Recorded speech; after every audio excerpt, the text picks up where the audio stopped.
Great game, a victory at Indianapolis. Kansas City won another close one, 30-27 at Carolina on a field goal on the final play. In the NBA, Cleveland is now 17-1 after beating Toronto. And in women's college basketball, number 5 UCLA beat up number 1 South Carolina 77-62. I'm Steve DeSager.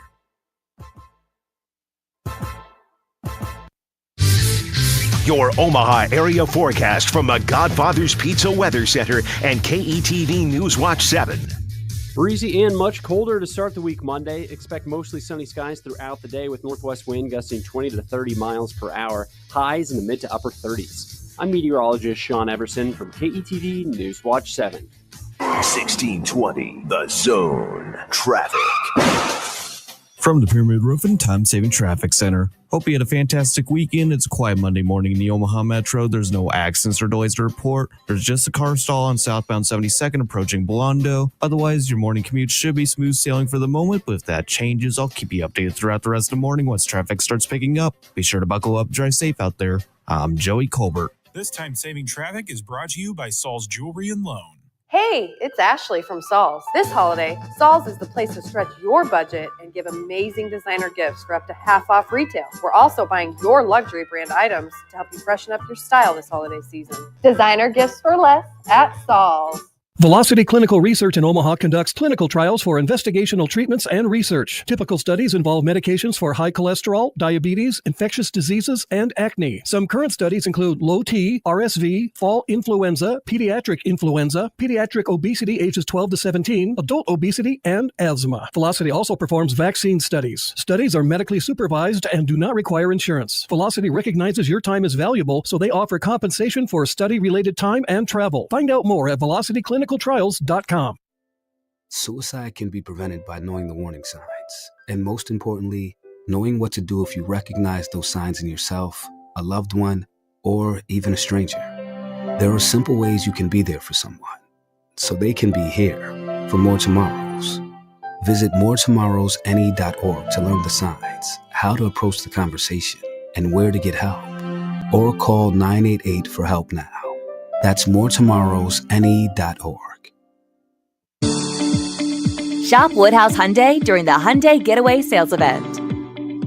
With the most versatile lineup of sedans and SUVs, like the Hyundai Elantra or the Hyundai Palisade, you'll find the perfect combination of style and functionality.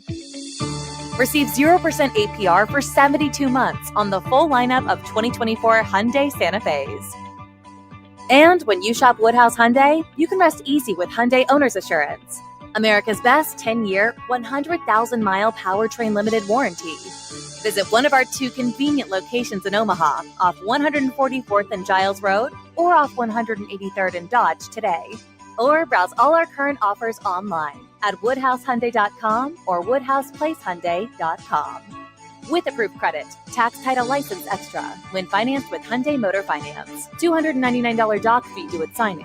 Offer expires December 2nd, 2024. See dealer for details. I'm Chris Rose with NFL Network Now on the Westwood One Radio Network. The Bears scored 11 points in the final 22 seconds to force overtime against the Vikings, but Minnesota won it in overtime on a John Parker Romo field goal. Spencer Schrader, a game-winning field goal. Chiefs beat the Panthers 30-27 to move to 10-1. Lions also 10-1 after taking care of the Colts 24-6. The Cowboys returned not 1 but 2 kicks for touchdowns and held off the Commanders 34-26. Tua 4 more touchdown tosses. Dolphins over the Patriots big. Josh Jacobs ran for 3 scores. Packers dominate the Niners 38-10. Broncos best the Raiders by 10. NFL insider Ian Rappaport reports that Raiders quarterback Gardner Minshew done for the year, broken collarbone. Seahawks beat the Cards by 10 to take the NFC West lead. And Saquon Barkley, more than 300 scrimmage yards, 2 scores as the Eagles top the Rams by 17 on Sunday Night Football. This has been NFL Network Now on the Westwood One Radio Network.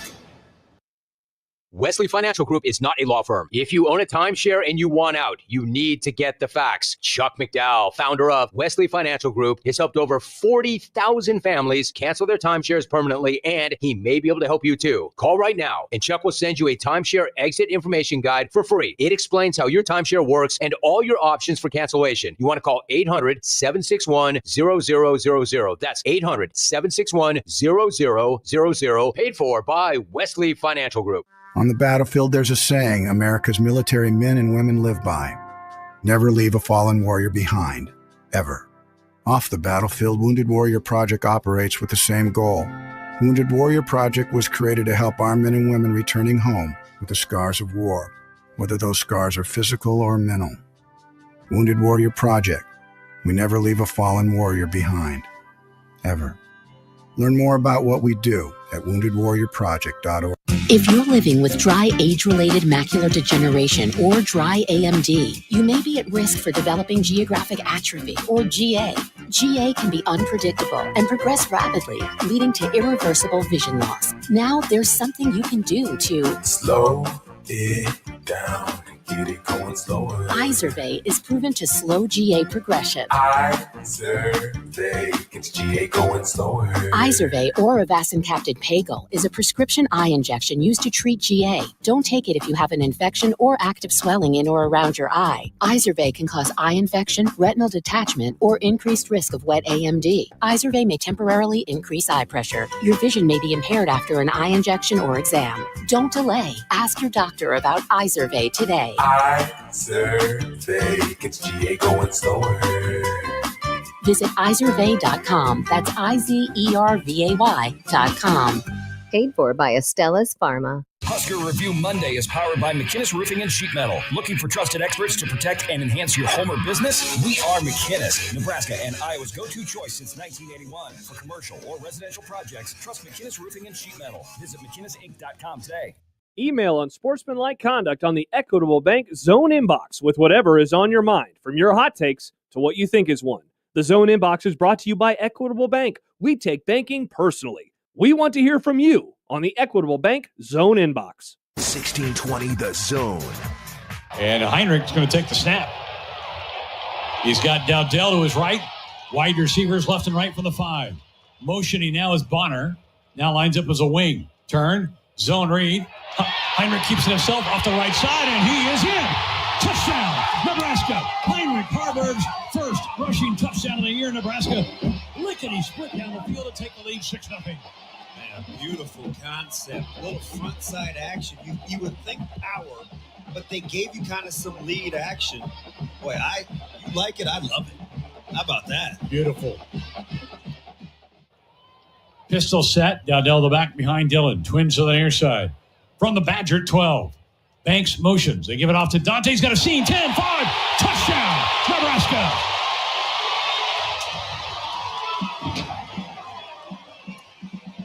Oh, Sharpie. You want to see Coach Holgerson pay dividends? Man-to-man formation. Down, kick out from Banks. They tried to run with the motion. You're a man short, and you got your best hallway runner, right? I mean, Dowdell's the guy that likes to just sprint down the hallway. Easy. Dillon knew it as soon as he handed it off. 2 times 3. That's 6. Give me all of them. Borkacher to the near side. Snap back. Dillon looks, holds, throws over the middle, back side of the end zone. Banks makes the catch, and it's a touchdown, Nebraska. We think. Oh, let's hope your wry smile right there is of the good graces. What a grab. Banks has had himself a half. Yeah, he's winning his one-on-ones. Let's take a look-see. First and goal to 3. Emmett stays in. No, it's Dante Dowdell right behind Dillon in the pistol. 2 wideouts left. Now motioning is Banks. They give it off to Dante. Right in there. Touchdown, Nebraska. Dowdell's second rushing touchdown of the game. And Nebraska firmly in charge of this one at 33-10. Huskers break the huddle. 3:15 left in the game. Dillon under center. Turns. Gives it off to Dante. Up and over. Touchdown is third of the day. I mean, look at the defenders.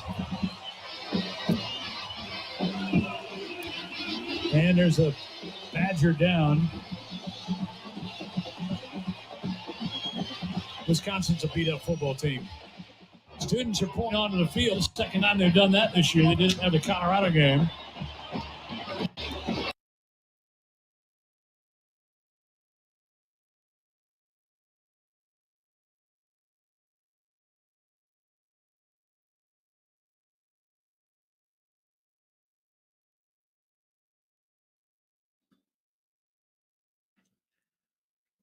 $4,338 days comes to an end. Nebraska finally knocks off Wisconsin. They're heading to a bowl game. No Gary Sharp today. Jimmy Allen, John Schreiner during hours today on 1620 The Zone. We'll take your phone calls, 402-951-1620. What's your thoughts? Where's Nebraska going to a bowl? I'm excited. You two here in the morning? Who are they playing against? We got decisions to make in December. You can get a hold of the show at 402-951-1620. The hotline is powered by 42 Degrees, the source by your mom's house. Get into your questions into the Equitable Bank inbox. You're the only one here with the real email address. Jimmy, what is it? Yeah, Jimmy at 1620thezone.com. Jimmy Can we with a get Y. you guys? Jimmy with a Y. Can we get you guys an email address? Nope. I feel like we've been having this conversation since we met. Don't email me. Get a hold of me at Jimmy Allen 1620 on Twitter. You can get a hold of John Schreiner at John Schreiner. That's right. That's where you can find us on Twitter this morning.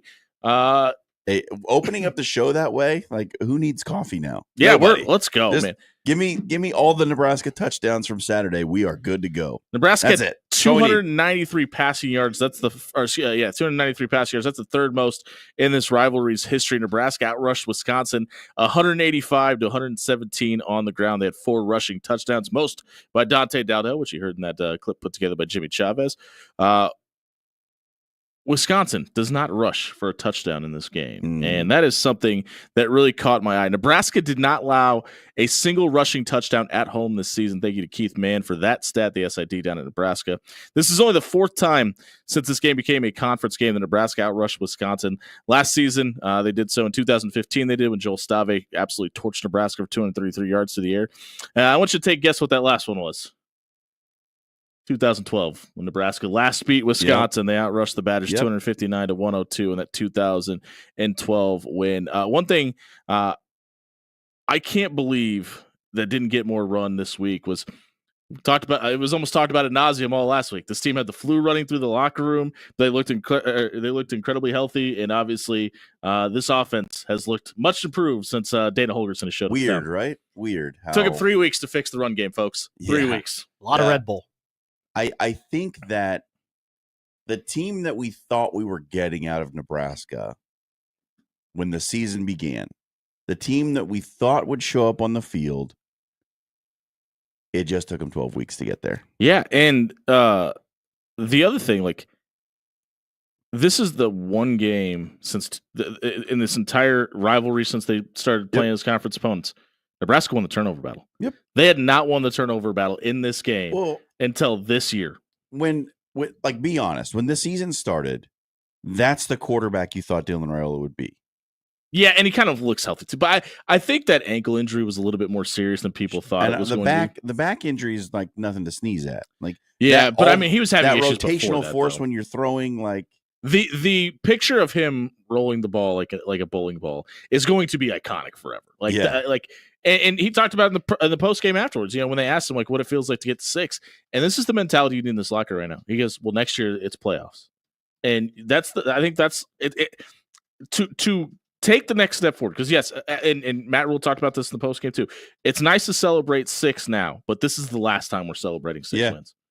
But I think also that's kind of what you felt like the running back room could be. You've got a hammer and you've got a guy who can make people miss. The big-bodied wide receivers as you brought in the transfer portal. You thought they could win one-on-ones. And block downfield. They finally did that, right? A veteran offensive line. You thought they could open some holes. They finally did that.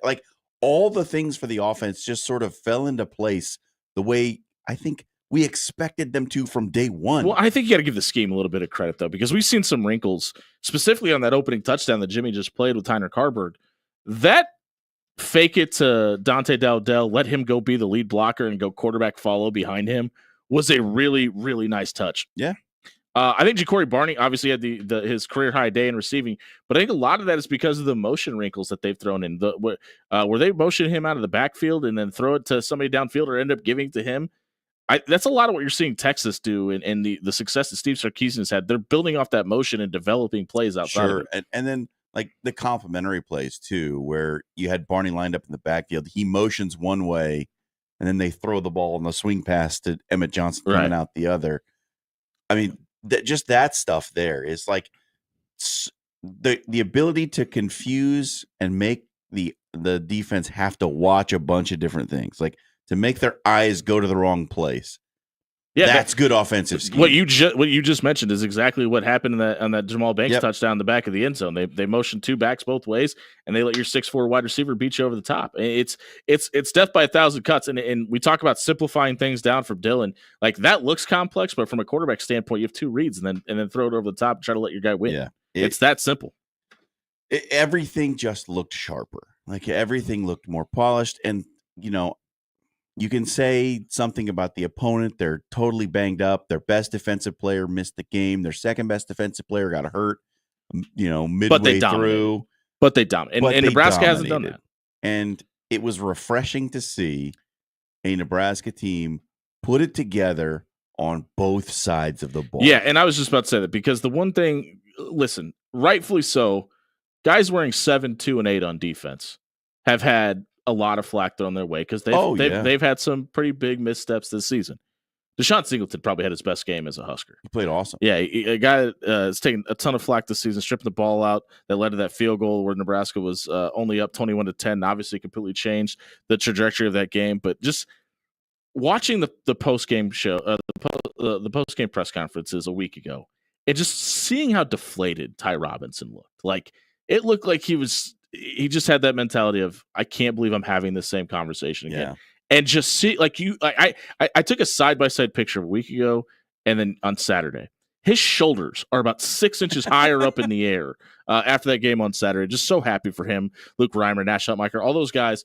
It's one thing to say, hey, it's going to be different if we come back for another year and we're going to be the group to do it.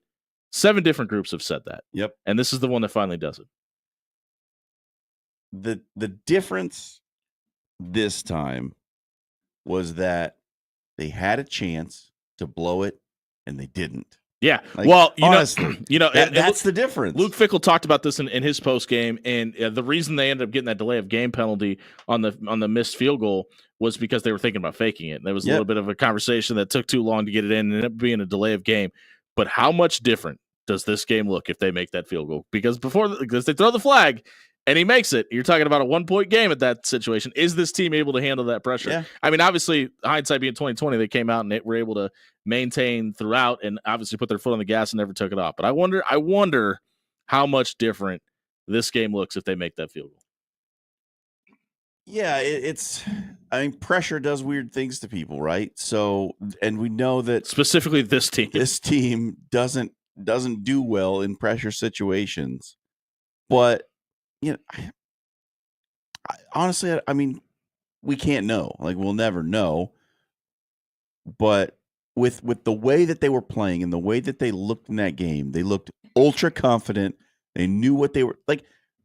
It just felt like they walked onto that field saying, like, no, we're going to win this game. We know we're going to win this game.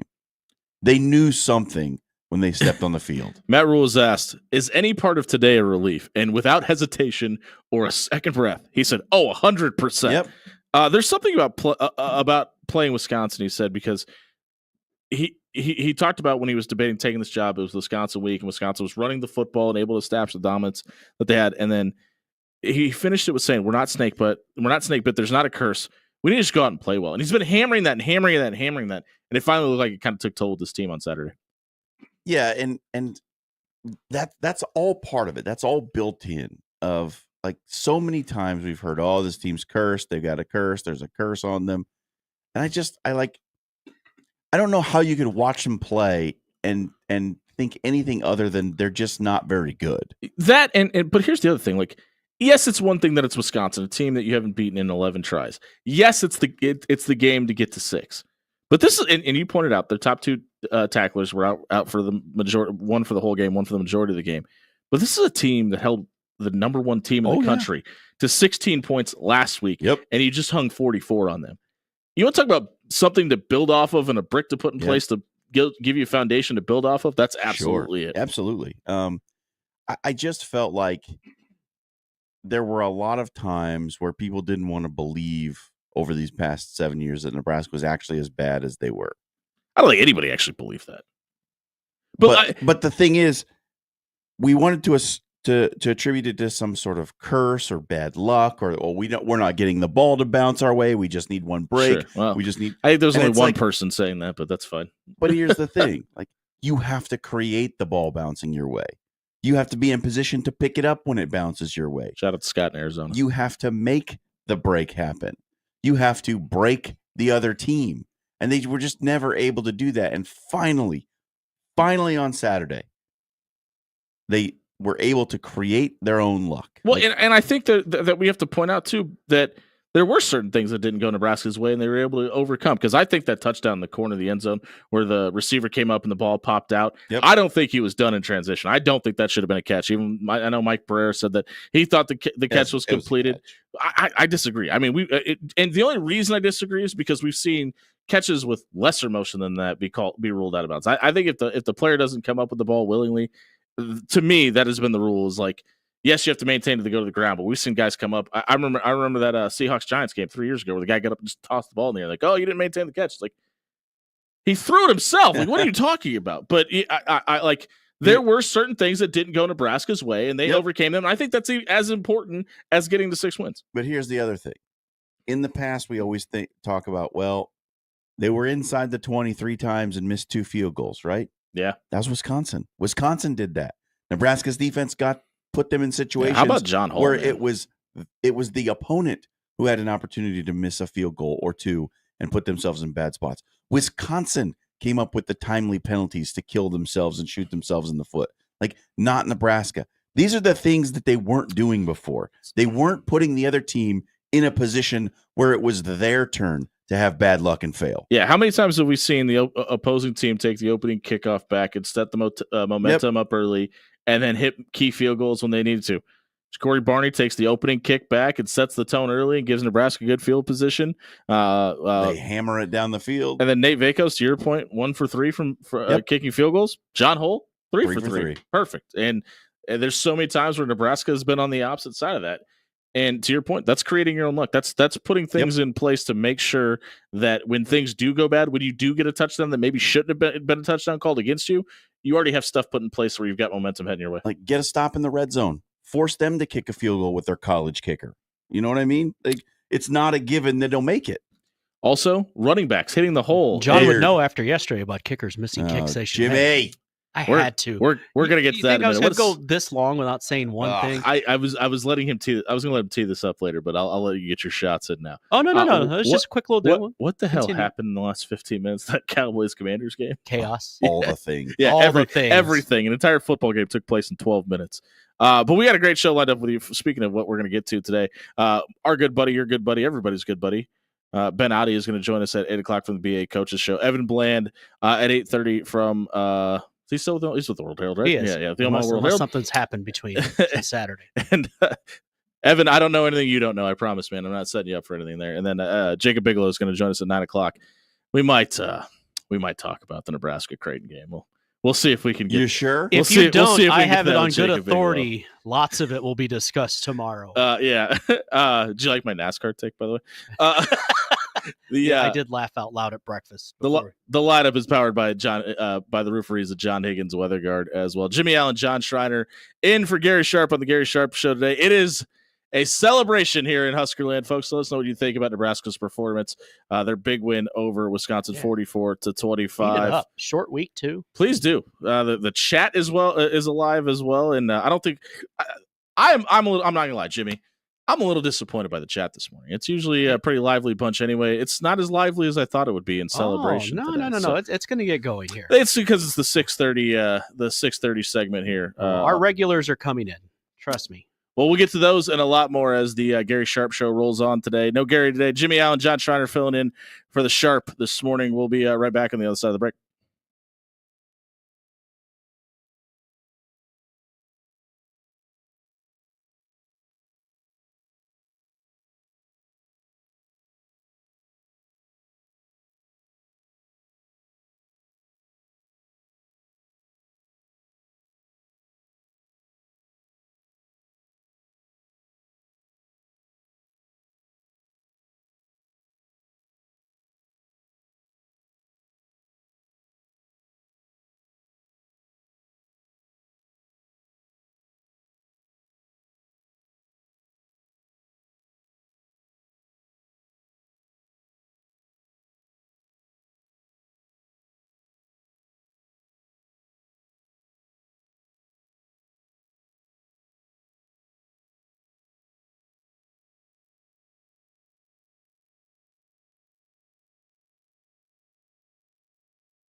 Gary Sharp Show, 1620 The Zone. John and Jimmy sitting in today. We are not a sandwich shop, but we are cooking on a Monday. I like that. I see what you did there. Walking you through the... I'm here for all of it. Yeah, we're here for Let's it. just talk about food for the Let's next do it. 3.5 hours. Nobody else wants to hear about anything else, We got right? plenty. We got to 6. Yeah. I got plenty of food. Season's takes. over, folks. Cold scrimmage in Iowa City Friday and then go kick someone's ass in a bowl game. That's right. Looking That's at right. you, Oklahoma. Music City Bowl, Missouri. I predicted it at the start of the year. I can get behind both. Just Who give doesn't us, want to go to Nashville? Who doesn't want to see Missouri lose? in America December. wins. Nebraska wins. Do you feel some sort of way about that university? Oh, my red. I'll be there. All right, so Nebraska won, as many of you know. Oh, did they? I know it's a surprise that they won a game in November. But I wanted to get specifically That's why they pay you the big bucks. into what we saw on offense with the fingerprints of Dana Holgorsen, because I think in this game they were more apparent than they were against USC. Oh, agreed. And there are obviously some reasons for that. He's more comfortable with the personnel now, I think. You think he knows more guys' names? I think he knows hope more he does. guys' numbers for sure. Part of me hopes he's at Nebraska for the next 10 years and only refers to players refers by to their number. jersey Yeah, number just- from here on out. Just jersey number. That's it. But I think you saw some of what he can bring to the table. And I was going to ask you this. We can tell what we saw. We saw the good things, but I think it was more important some of the things you didn't see the offense do. Like right? lose 6 yards on a screen pass? Exactly Yep. That's where I'm going with that.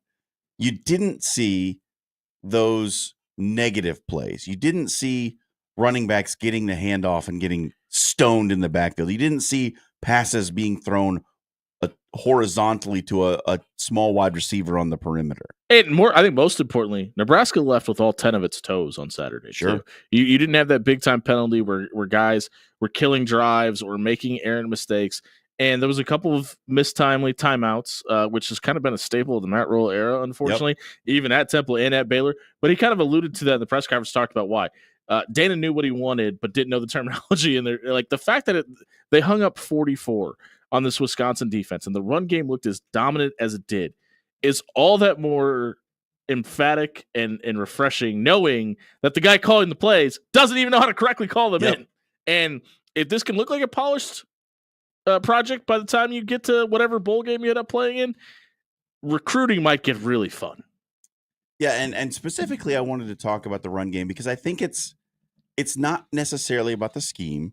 Like if you have decent blockers in front, if you have a good offensive line, the scheme, like you can run a bunch of different run schemes that will work. They will work if they're blocked well and your running backs can read the play. That's the basics of football. There are no plays that are designed to fail. I would love to hear from Donovan Raiola at this point too, because other than almost getting arrested on Saturday in an exchange with Luke Fickell, I would like to hear that would have been a slobber knocker. I would like to hear his thought on how much different the running game has looked since Dana Holgorsen got there and why he because there have been times this year the offensive line has opened up holes and guys haven't got there. Now there have been times this year where offensive linemen have been beat and it's looked like a turnstile as well. But I would like to get his thoughts on why it looks different and how he thinks the scheme is helping his offensive linemen as well. Because we talked so much about the scheme helping the position guys. It really looks like this scheme has helped the offensive line. Here's where I think Dana Holgorsen's fingerprint was on the offense in the run game. Calling plays based on which running back is in the game. Yeah. Not just like, okay, we need to call this play now. Nope. Who do we have in there? Okay, Emmett's in there. Emmett runs this play really well. Let's call that one. Dante's in the game. He doesn't run that play very well. Let's give him something different. Their names are 21 and 23, but I'll let it slide. I know. I was like, wait, I don't know these names. I feel like the game was called so much smarter from a who's in the game right now perspective. Yeah, and that's the fingerprint. And that's what kind of felt like it was Marcus Satterfield's shortcoming too, right? I know this isn't about him, and I don't want to beat a dead horse. But it feels like this situationally in defense sometimes too, with the scheme that they want to run defensively. It's not necessarily adjacent to who's in the game. It's the way the system runs. And it kind of felt like Nebraska's offense looked exactly the same no matter who was in the game when it was called by Marcus Satterfield. And now it looks like we're gonna call plays to the strength of the people and the personnel that are on the field. Yes, absolutely. And you could say that about I know we're talking about the running game right now. We could say that about the tight ends as well. So I just felt like they gave the players on the field a better chance to succeed with the plays that were called. And I think that was a fingerprint. The other thing we kind of talked about it a little bit, but the screen game. I've been on this horse for a while.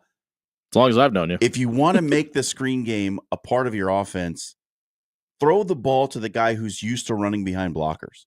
Running back screen. Yeah. What did they do on Saturday? They got Emmett Johnson. I don't remember seeing a single wide receiver screen. There wasn't. I counted. But the carried the one, it was 0. The running back screen game was excellent. Yeah, it worked really well. And I think it's important. Like I said this after the USC game, when we talk about crossing concepts and the way Dana Holgorsen wants to free up his offense, like so much gets made about the air raid, and the air raid is not we need to drop back and throw it 60 times. It's we need to have passing concepts that simplify our offense to put our best players out in space. And when I saw Emmett Johnson kind of run that hook route, and then there was an option concept for him, not to just sit there and show his numbers to his quarterback, but that he can free and run his own crossing route out of that concept, I went, ooh, that's going to be really good for him. And they took that and they built off that. Like, not only did you have that play a week ago at USC, but they took that and put 3 different concepts behind it and 2 different option routes with it to give him the opportunity to be creative. And I think a lot of that is why Dylan Raiola, we talked about the injury earlier, but I think a lot of the reason is it felt like when guys were getting to the end of their routes, that was it. And there was no improvisation. It seems like from what we've seen in the last 2 weeks, that was by design. Now you have guys that are kind of getting a little bit of ability to read the defense and help Dylan out a little bit. And I think that's as big of a coup to why this offense has been successful, as well as the development of the running game. And it was used wisely. Like, wide receiver screens cannot be your offensive identity. Yeah. It just, especially when you average 4 yards behind the line of scrimmage. That cannot be the thing that you hang your hat on. Like, it can be a supplement. You can use it from time to time. It's a change of pace. It can't be your thing. Like, what is your offense? Wide receiver screens. No, you're going to lose. Like, don't do that. Don't build your offense on that. And I just felt like the change in the way they were running screen game was so big to winning that game. And then there was another point late in the game after Wisconsin had gone down and scored. Nebraska gets the ball back. I think there was just over 8 minutes left, right? Yeah, they're up 2 scores with 8 minutes to go. And they put together a drive. This was the danger zone in this game. Mm-hmm. This is where past Nebraska has run 3 running plays, kicked the ball, and then the team goes down and scores again and makes it a 1-score game, and the pants get a little clinched in the backside. I love that Dana didn't have any problem going back to that jumbo set where Ty Robinson comes in as a secondary fullback that we saw against Ohio State, that they got stifled, right? Where Dante Dowdell went up in the air and just got kind of tossed backwards by an Ohio State defensive lineman. They went back to that. We saw it in this game, and it worked. And the fact that shows you, like, the biggest problem that I had throughout the whole Scott Frost era is you would see things on Saturday that clearly didn't have any reps to them. Yep. The fact that you saw that, and I honestly had a little bit of a problem with that against Ohio State because we'd never seen that. So I had a problem thinking that had been repped in practice. But the fact that they came out and they stuck with it, they went back to it again, they went, okay, we liked something about this concept. Let's keep working on it and make sure that we're able to implement it and make it work. This is another Holgorsen fingerprint. When they get the ball back with just over 8 minutes to go, leading by 2 scores, they didn't go into a shell offense. They were throwing the ball. Foot on the gas. It was such an injection of confidence, I felt, to Dylan Raiola and the offense in general, that it was just like, no, you're going to go out. We're going to throw the ball. It's fine. We're going to go down and get another score and put this thing out of reach. And it was just a different attitude. There was no like hand wringing. When I saw them come out and throw on first down, at first I was like, oh no, wait, hold on. I think it's more important you point out, not only did they throw it beyond the line of scrimmage. It was just an almost like a cocky approach to the end of the game. The only thing I didn't like about that drive, though, specifically, was they got 2 big chunk plays and they brought Heinrich in. And it's not a Heinrich Harburg thing, but I'm just of the volition. If you have momentum and you're off, and it obviously didn't matter because they ended up scoring. Yeah. But if you have the offense moving the ball, pulling the quarterback out and making a change in that situation. So I do believe there's a world which Heinrich Herbert should have a package. I think the play call for the first touchdown was clearly perfect. But I just think that if you're moving the ball and you have momentum going your way and the offense looks in sync, that's not the place to put the second quarterback in. All right, we got Andy on the phone. He's been waiting a bit. Let's get him on. Andy, you're on the Gary Sharp Show. Yeah, hey, I just want to say it's a wonderful weekend down here in Southwest Florida, and I'm not talking about the weather. Yeah. First of all, I love watching KU kick the crap out of Colorado. Same. Gaining 500 yards on them. Second, Ohio State should have hung 50 on Indiana, and maybe Siggy should keep his freaking mouth shut next time. And it was awesome to see the basketball team, volleyball, and Husker football. Let's go, Big Red. I'll talk to you guys later. Have a good day. Andy, thanks for the phone call, buddy. Yeah, I mean, listen. And he lives in Southwest Florida, where it's not going to be in the 30s this week. Nope. So there's that. I called maybe 30 Celsius. I called a soccer game on Thursday night that was 22 degrees. That was enjoyable. Ooh. That was in the box though. Shout out to our friends at Creighton for paying the heater bill. Shout out to Heat. Yeah. It's a really nice place to call a game though, is it not? Morrison Stadium is beautiful. But I mean, listen, Nebraska wins 3 out of 4 on the weekend. Dude. And I mean, outside of the women's basketball team who had a shot to win that one in a absolutely fantastic basketball game. It's a great weekend for Nebraska. I mean, how could it get much better? You held Ryan Kalkbrenner to 0 made field goals. You win in Creighton's building in basketball. You sweep Wisconsin in volleyball. His only field goal attempt was a 3. That's incredible. It's nuts. It's amazing what happens if you start tackling centers. It's great. It's the Big Ten way. Regular season weekends for Nebraska athletics, this has got to be up there. Probably the best one, better part of 20 years. Yeah. Double fisting runses. Cheese Yes. and regular. Hammer down. The last point on the Dana Holgorsen fingerprints that I wanted to make was the new set of eyes. That was the thing. When his introductory press conference, it was a new set of eyes. That's what we were sold on.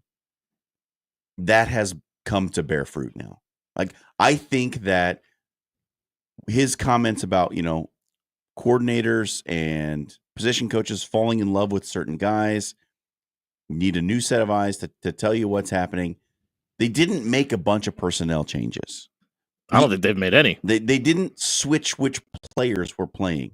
Well, Luke Lindenmeyer getting a little bit more play time, and obviously. But was that surprising to you? Like, Fedoni gets a false start, and we don't see him the rest of the game. Yeah, and listen, I think Thomas Fedoni is a great young man. Obviously, a really good leader. He's a guy that's got Matt Rule clearly loves him, talks about him a ton. But that's something that has been sorely lacking. And I don't think it should matter if it's a single-digit guy or if it's a freshman. If they make a mistake, they have to be held accountable. And I know the picture made its rounds this weekend of one of Thomas Fedoni's family members saying that they finally broke him or whatever. And I think that deserves a little bit of attention, because if he truly feels that way, that's truly unfortunate. But I think Thomas Fedoni, anything we've ever heard from Thomas Fedoni, it sounds like he's a guy that wants to be held as accountable as the rest of his teammates. And if that's the case, I think that it seems like that guy in particular would be perfectly fine being held accountable. And it's not like he was the only one. You've kind of seen it the past 2 weeks. If you make a mistake, you're not too prone to get back out there if Dana Holgorsen's on the sideline. And I know, and Matt Rule talked about it, and we talked about it in the open about Deshaun Singleton and the other guys, but like it does not feel like it's going to be unique to offensive players. Nope. I think the reason you saw guys like who the 2 freshmen that got in on defensive back, Donovan Jones and Caleb Benning both got in, and I think a lot of that is because of the mistakes that were happening in the secondary. And by the way, both looked pretty good in the time that they got in the game. But the new set of eyes, I think, has shown itself not necessarily in huge personnel changes, but the way that they're being used, right? Like, you thought this guy was good. Like, look at Jamal Banks. We were so disappointed in the way he had been playing. But I think what Dana Holgorsen has come in and changed is like, no, he might not be good at the way you're using him, but here's how you can make him an effective piece of your offense. Well, say what you want about Isaiah Naylor, because obviously he had the 2 pretty big drops. Yep.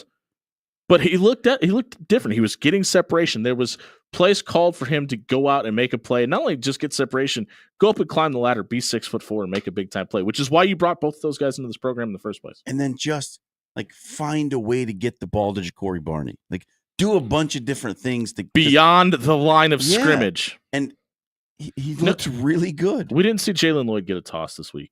Surprising to you after the way the USC game ended? A little, yeah. I mean, and we never really saw Dana's secret weapon. Like there was no. Is there any chance it's just Ja'Cory Barney? And he didn't realize that. Hey, 17's been getting a lot of playing time for us this year. Yeah, he's only a freshman, so I mean, it could have been Ja'Cory Barney. Is there any chance it was like Zay Garcia Castaneda because we did see him get the one catch? He's not a young guy, but. Does Dana Holgorsen know that? Does he know that? Yeah, that's a question. Were you surprised? Because I was when he got that catch, I was like, "Oh, good for you, IGC."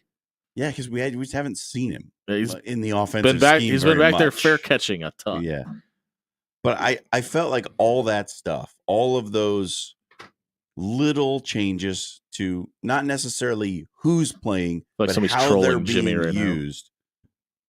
That was a Holgorsen fingerprint on the offense. Yeah, it felt like there was situational awareness, right? Like we were doing things with purpose for the guys that were out on the field. It was a breath of fresh air in a sense that there was so much bringing the wrong. And this even goes back before Matt Rule. And this is one of my biggest gripes about Scott Frost too. Was it was like, okay, the system works.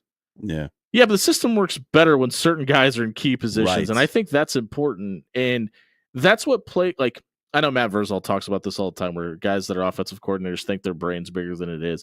And it kind of feels like we're seeing the things that every other college football offense across America has been able to do for the better part of a decade. Like we saw a slant play go for 27 yards on Saturday. When was the last time you saw that in Lincoln? Because I can't remember. Yeah. And screens were ran in situations where it best suited the players out on the field and the down and distance dictated it. Oh, and by the way, when there was pressure on is when they happened. That's when you're supposed to run the screen pass. When they put more than 6 guys in the box, they're usually going to blitz. You should probably throw it with outside blockers in front of people. It looked like a much smarter offensive game plan, like top to bottom. Like everything looked like it was being run with purpose and intent. And I know this is not just because like, okay, this is what we do now. This is the play we run at this point. It was like, no, like, actually think about it. Like make a decision based on the situation of the game and the players that you have on the field. And I thought I saw a lot of that on Saturday. Yeah, and I think that's the best way to put it, right? It looked smarter. It looked like there was a thought process, not, hey, we rep this in practice, so let's run it here. Okay, the situation calls for us to run this play. Who's the best person to run it? Let's make sure they're in the game. Everybody seemed, even on defense, it seemed like there was a better accountability for the guys that were on the field, what they're capable of and putting them in situations to be successful, which as an offensive and defensive coordinator, that's your job. Yeah, it has nothing to do with the absolutely. scheme. It's putting the talent that you've recruited in the best position to win that down. Yeah, I think you do get hard-headed coordinators sometimes who are like, no, these are the plays I want to run. And I think there's a lot of that because when you're that successful, you've done enough to get to that level. There has to be some level of narcissism to it, right? Oh, sure. Because I mean, obviously what you've done has brought you to that dance. Now you've got to be smart enough to know it's not only me. And Matt Rule has talked about this to some degree. Guys got to go out and make plays. And I agree with that. And I think the message was You the got to give them correct one. plays to make. But you've got to put them in positions where they can be successful. Yeah. All right, let's get to a break. It's Gary Sharp Show on a Monday morning. John and Jimmy sitting in. Gary's off today. Jimmy Chavez is still here. Yeah, I want to talk about. We still got him. I want to talk about the press conferences and specifically what Jamal Banks had to say and just the emotion in the room. We come back the other side of the break. Gary Sharp Show here on 1620 The Zone.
The monkey is officially off the back. The curse has been lifted. Nebraska gets to 6. Oh, we're talking about the zoo. Fed him a banana and he went away.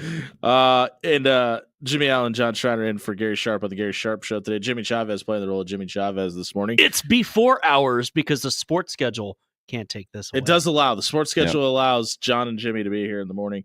We'd love to hear from you. 402-951-1620. You can weigh in on everything we're talking about in the YouTube chat as well. You can also get at us on Twitter at the Gary Sharp Show.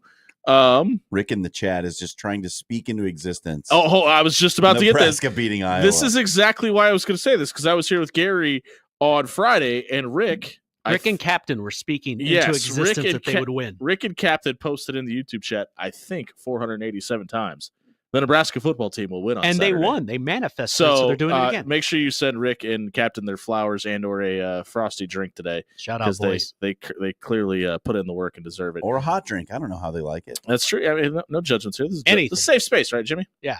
And this is a no judgment zone. I want to talk about Matt Rule's reaction after the game and how much it was echoed by Ty Robinson and Jamal Banks specifically. And Matt Rule was asked about Ty, and he got really emotional talking about him. And I know some people are like, I think he forgot who else was a senior on this team. And maybe there's some of that too. But he started talking about Ty Robinson specifically, and he couldn't get the words out to talk about how much he had love in his heart for a guy like Ty Robinson. But I think you kind of see what draws players to this program now that Matt Rule's at the head of it with when Jamal Banks spoke. And he was asked what he learned at Nebraska. And he took a really, really long pause. And I think he was trying not to sound weak. And I think that's really difficult for some men. And he paused and he said, I learned to love myself when I came to Nebraska. I think so often you and I have had this conversation about, hey, are these guys the elder statesmen of the program, guys that need to sit down? Are they the problem, et cetera, et cetera, et cetera, that we often forget. These are people. They are dealing with real life situations. A lot of these guys have dealt with this every day for 6 years. And to see them all get their moments, and obviously Jamal Banks has only been here for about 9 months, but to see a guy that can look at the rest of his team and have that experience with this group of guys and say, not only did they do it, but I helped them get there.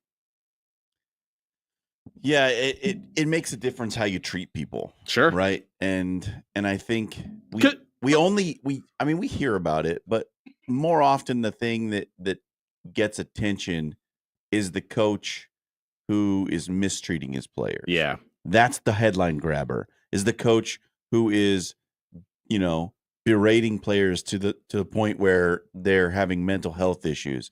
We have the coaches who are doing horrendous things in terms of hazing, and like those things always make the headlines. Less so, I think, are the coaches. Like we hear a lot of coaches say it, like, I'm trying to build better men. Mm-hmm. Not all of them are living that mentality though. And say what you want about NIL, because obviously that plays a role into it too.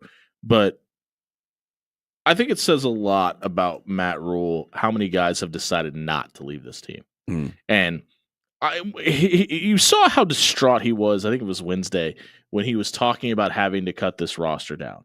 And I think a lot of that is because he's going to have to go to some guys that he probably, welcomed in, said, come be a part of this family and this team, and look how great the environment is, and then have to tell those guys, you can't be here anymore. And now a lot of that is on this coaching staff, because we've talked about it. Hey, why are they doing this? How are these numbers growing to this amount?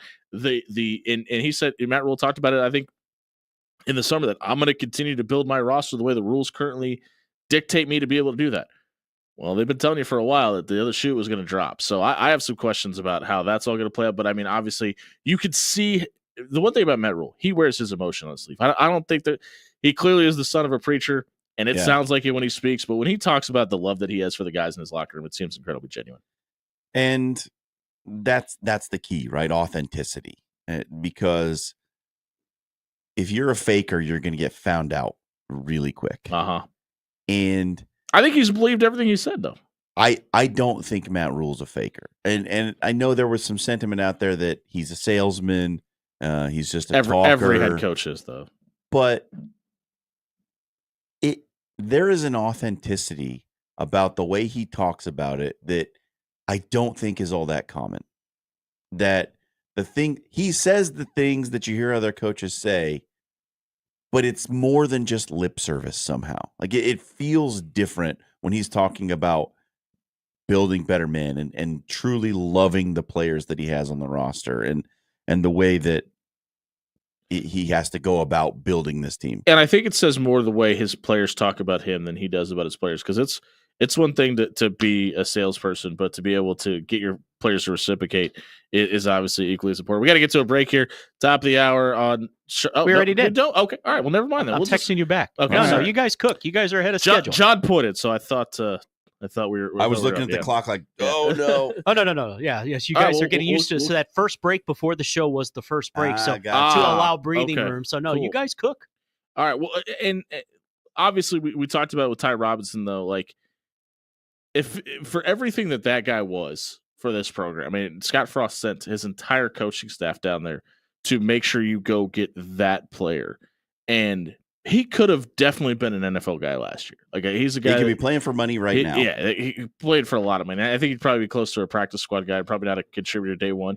He might be after this season. And I know a lot of people hate the COVID era and hate how many players have been around for so long. But like I think about a guy like Bo Nix, who clearly wasn't ready for the NFL 2 years ago, but looks like he is now. I wonder if they maybe even start looking at a fifth or sixth year for guys, because it seems to be helping the product, seems to be helping the next level. And usually when things are better for everybody, they make rule changes. Yeah, well, everybody's got a fifth-year option already. Right, but I'm talking about a sixth one. Yeah, I don't know. It's tough for me to get there. I would hate it, but listen, it has helped develop football players in an era, in a time frame where there's so many guys that are looking at just 3 years. And there's so much talk about NIL killing the value of an education. If you build in that longevity and give guys more options to stay, you're probably talking about more degrees and more successful people. If you give someone an incentive to stay in school and play all 4 years and finish out that degree by paying them money to do so. Point. Revenue sharing is going to help as well. That's a pretty strong incentive. We'll go to the phone lines to a friend of the show, Old Man Doug at the Equitable Bacon Bucks, where they take banking personally, joins us over the phone. Doug, good morning. Good morning. Well, let's get rid of the elephant in the room. Bye, Jimmy. Sorry. All right, back to bed. Actually, if that's the case, I'll go have coffee with Doug, then back to bed. There you go. Nebraska beat Creighton fair and square, was the better team. Hoiberg had a great game plan. Creighton obviously couldn't figure out how to get it into Kalkbrenner, which was the key to the game. And hats off to Nebraska for that. Nebraska ball, Mike, if you're listening, I'm eating crow this morning. Don't you owe him a coffee? Did he accept the bet? I thought he did. I couldn't find the segment where I got him going. So I probably raised ratings for 15 minutes, but you're the only one that does, Doug. I will happily buy him breakfast, first watch wherever he wants to go. If he calls in and makes the arrangement. So that sounds good. 402-951-6220. I'm not sure he accepted my bet, but you know what? I'm a man of honor. So. That is true. Doug, if you were anything, that is true. I will give you that. It was nice. I'm glad I went to the game Saturday.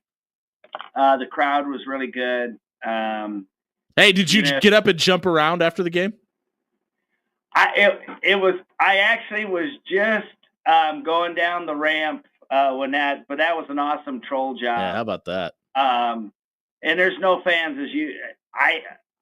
Wisconsin fans, absolute worst front runners of all time. Ooh, and I'm sure none of them are coming into the radio. That program, come to think of Wisconsin, if you think about it, it almost looks like Nebraska after, they moved on from Bo, probably more than Solich, in that. I agree with that. Their offense, what do they have to recruit to now? Who knows what their offense is? Who knows what they're going to have to find an offensive coordinator. Yeah, they're going to clearly go to somebody. They're going to make a hire in the offseason. It's not going to be anybody internally. Because what quarterback is what really good quarterback is going to go there? Or conversely, what they've gotten before, which was they had a great running game, what great running back is going to want to go there now too, because they just don't know what's going to happen. So I was happy for the guys.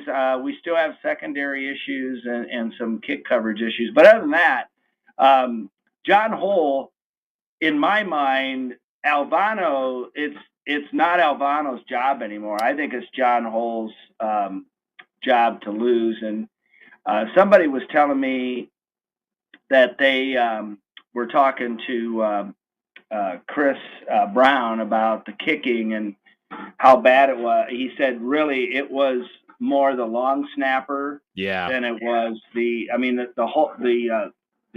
snaps were.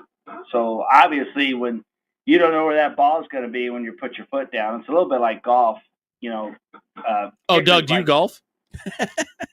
Only on days that end in Y. Actually, I've kind of shut it down for the year. I could have played Saturday obviously Saturday I went to the game, but Sunday, I played my 70 some rounds. I'm done for the year. So hopefully, until tomorrow, right? Until it hits 60 the first week of December. If it had a random beautiful day, I'd play. There we go. I'm not going to play in 50 degrees at this point or less wind. Well, Doug, let us know if Nebraska Ball Mike cashes in with you on that breakfast. We appreciate the call, bud. Yeah, there you go, Husker basketball fans. And then we beat Uncle Fester. Actually, that, in a twisted way, was my most satisfying because Matt Franklin is so cocky on their team. That team is so cocky, and they got knocked off their perch and then some. So Kelly Sheffield doesn't help either. Yeah, thanks, buddy. We appreciate the call. Congrats on the win over Colorado. Asses were kicked. Thanks, Doug. We appreciate it. All right. Old man Doug from Equitable Bank. Shocked they didn't banking, score personally 50. giving us a call there. Yeah, I said they're going to hang 50 on him. Obviously, Alvano dealing with the groin injury is going to be something to overcome, especially at that position. But I will hold my take on him losing the job to John Hole for this reason. He made 8 straight? Well, but it goes back to what Matt Rule talked about in the post game with him. They had an entire practice where he didn't make a single kick. Yep. And clearly he's gotten better and there's been improvement, and that matters. But it matters in practice too. And if he can continue at this rate Monday through Friday and deliver on Saturdays, obviously I think there's obviously a case to be made there. I think Nebraska still needs to bring in another one. They need to bring in someone to push both of them. I don't know. I mean, if John Holtz continues to play it the way he is, I think that's enough. But that's a big if, as we've seen up until this point. Big if. But I mean, he's given you 3 really solid games. He has that has been refreshing to not just bury my head in my hands every time Nebraska lines up for a field goal. Is he saving Ed Foley's job? No. I don't think so either. And for several reasons. There's too many other things going wrong with special teams. Yeah, I was just your long snapping issues, like that should have never been a thing. You should have identified that. Like, honestly. Well, I mean, there are long snappers out there who will accept a scholarship to play at Nebraska. I don't know if it's necessarily identifying. You got to be able to fix it too. Like, you can identify it all you want because they kind of have. Like, Matt Rule has talked openly about it. There was even one issue on Saturday. John Holt just was able to put it through. So I mean, it's clearly not like they're fixed. And then all the blocking scheme issues and stuff. The return game's still not very good. I mean, they had a great opening kickoff return. That was great. That's one time in a row. Yeah, put it up on the board. It's been accounted for. But yeah, I think special teams is the biggest question mark for me heading into the offseason. It is, and look, Ed Foley has made himself a part of the Nebraska community. I think he'll stay on as an analyst. He goes to every town, and like everybody loves him. And by all accounts, he's a great guy. He likes to eat a lot. He eats at our local diners. The Jimmy Chavez. I can get behind that. I would be great court. at that. Go have a hot beef sandwich with the people. You probably have to take a pay cut though. You do know I work in radio, right? I believe Ed Foley will stay on the staff. I think the staff would like him to stay on the staff. I just think they need to find somebody more suitable for that position. It's going to be hard to, after 2 seasons of seeing it, and the special teams has been easily the weakest link. Easily the weakest link. Debatable. Yeah, and Coach Rule talked about it when he said, getting guys to play, getting starters to play on special teams gives you a boost.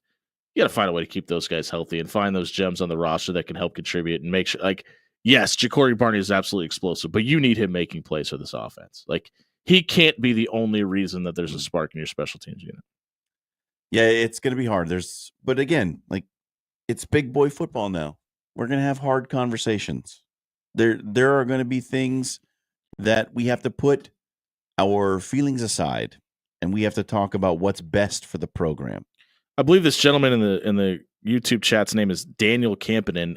Lets us know that heard of him. Great guy. Yeah, he's a lawbreaker. I saw him down on the field after the student section rushed the field. He and his sister made it on their way onto the Memorial Stadium grass. Get off the field. Also celebrating a big Packer win. He we're not going to talk about that. He mentioned that they were practicing long snapping on the sideline all game long, and I don't think there was a series they weren't trying to get that right. That's a good sign. Just saying, hey, we're doing things Monday through Friday, trying to get this fixed is one thing. But if you're actively trying to get reps in and make sure guys in real time are getting that corrected, that's a positive light. Yeah, I don't know. I mean, it's also not a great sign, but at least they're trying. That's not the time to fix your long snapping, really. Yeah. Is that more of a concern for you then, if that's the case? It might be, honestly, that if we're having to on game day, we got to sort out this long snapping, guys. That's I don't like it. I don't like it. Munson doesn't do this show anymore, right? He's just on Happer show and ours. Yeah, right. You're asking the wrong person. I know he's not on our show. Okay, yeah. I was asking you. Oh yeah. I just know our show. I don't know anything else. He might have a long snapper, Coach Rule. I'll get you in touch with Brian Munson. He's got a pretty good one for you. He's only a junior this year though, so he's got one more year to go. The whole special teams operations got to get overhauled. It's got to be better. You've seen enough. I've seen enough. It's got to be better. It's pretty cut and dry. I'm perfectly fine with both those guys being the options and letting them battle it out. Tristan's been dealing with injuries really since he left Westside, so he's a friend of the show. We've seen what it looks like when he's healthy, and I understand that kicking at the high school level is completely different than kicking in big boy football. But I think he can get it done. And obviously, John Hole's made some pretty good leaps and bounds. So I'm perfectly fine if they don't add I want them to bring in a transfer kicker. I want a senior transfer to come in who's had some success. Kicking mercenary. Yes, a leg for hire, if you will. To come in and give them just a little bit of leadership. Because those are two young guys. That's a good point. Get a veteran in there that says, hey, this is how you do it. Any eligibility left? Follow me, pups. This is the Gary Sharp Show. Jimmy Allen and John Schrader in for Gary today. Happy birthday to G Sharp. Happy birthday, G. It is Gary Sharp's birthday today. That's why he's not here. Don't worry. Gary will be back. There will be another mediocre co-host tomorrow, though. We can't really over-deliver on that. Jimmy Chavez will be sitting shotgun with Gary Sharp tomorrow as well. But Jimmy Allen, aren't you? Didn't you say you were doing that tomorrow? Oh, okay. I'm just excited. Tomorrow, I'm excited to just hang out with you guys today. I don't ever get to be on after hours because it's right at my bedtime. We also have a ace producer too. So, I mean, unfortunately, there's a ladder to be climbed there. Hey, I love me some Dan. Dan knows this. We'll get back to more Nebraska coverage. We eventually are going to talk about Nebraska basketball. Yeah, a whole lot eventually. More. On the other side of this one, though, we're going to talk about the other side of the bad stretch. No time for feel-good stories anymore for Nebraska. No, there aren't. 16-20 zone.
You like that? I'm using your bumps. Oh, boy. I think we need to talk about how Jimmy Chavez might be the best DJ on 1620. He gets it done, man. And the bar is awfully low for that. It is a sports station.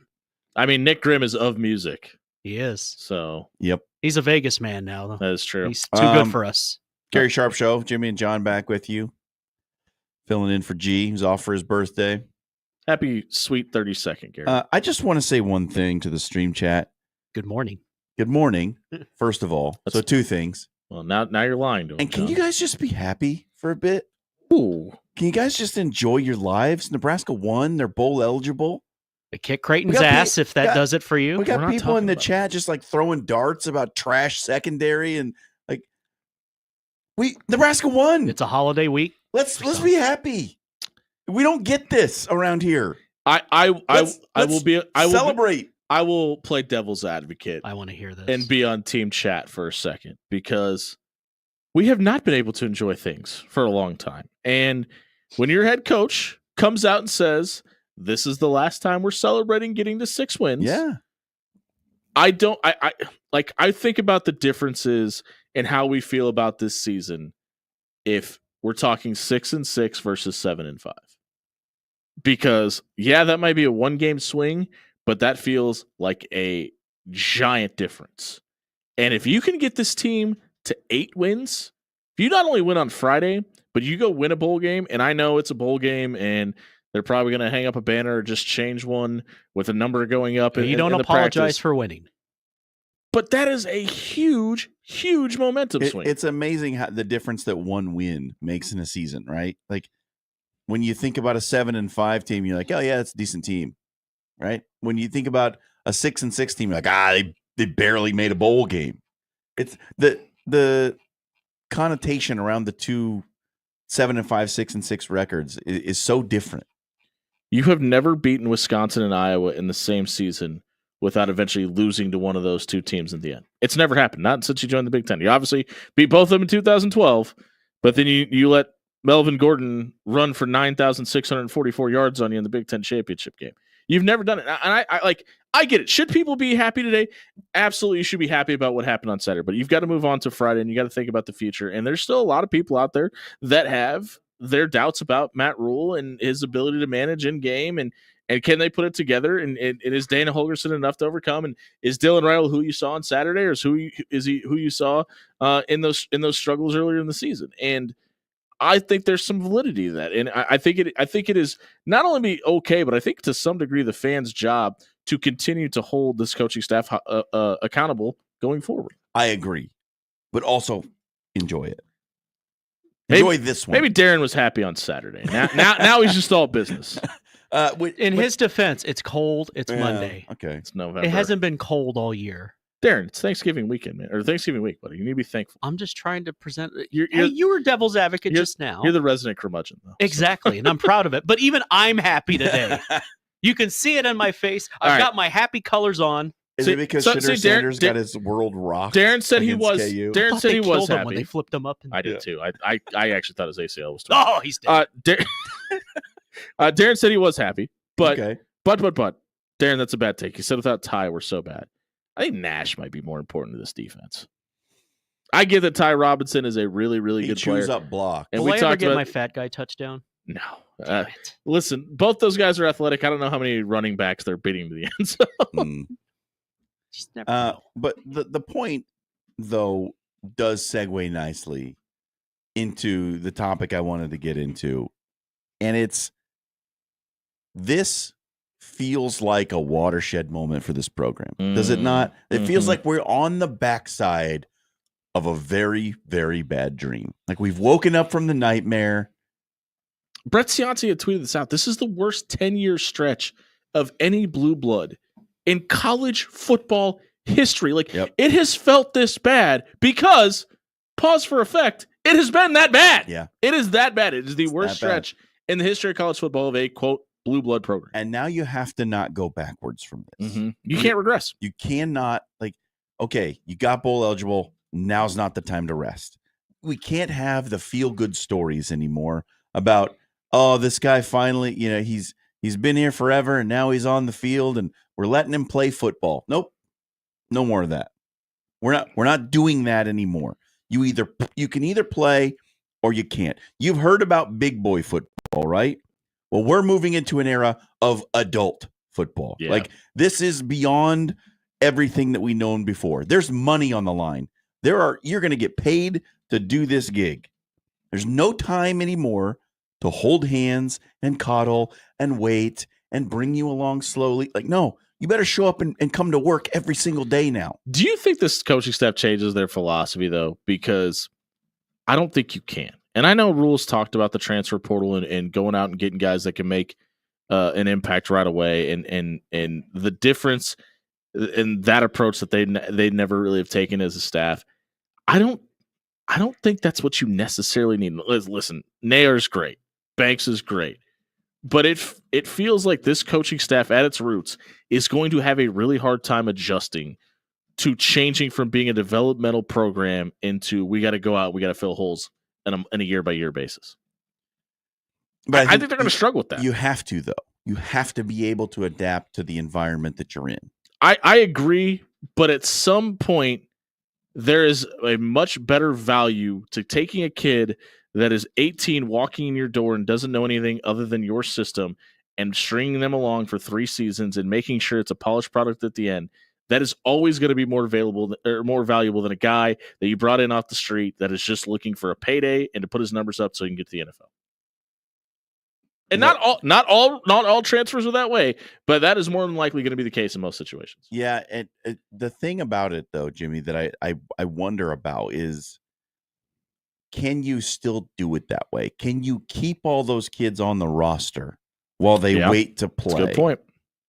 When knowing that they can go somewhere else, get an NIL check, and actually play the game. And the loss of the walk-on program is going to be a big proponent. Honestly, like it's not even like I don't say it as a negative thing, because you or I in that situation would do the same thing. Sure, I can sit here at this place and be on the bench and wait my turn, or I can go over here. They're going to give me a paycheck, and I get to play now. You had an interview today? Which one are you choosing?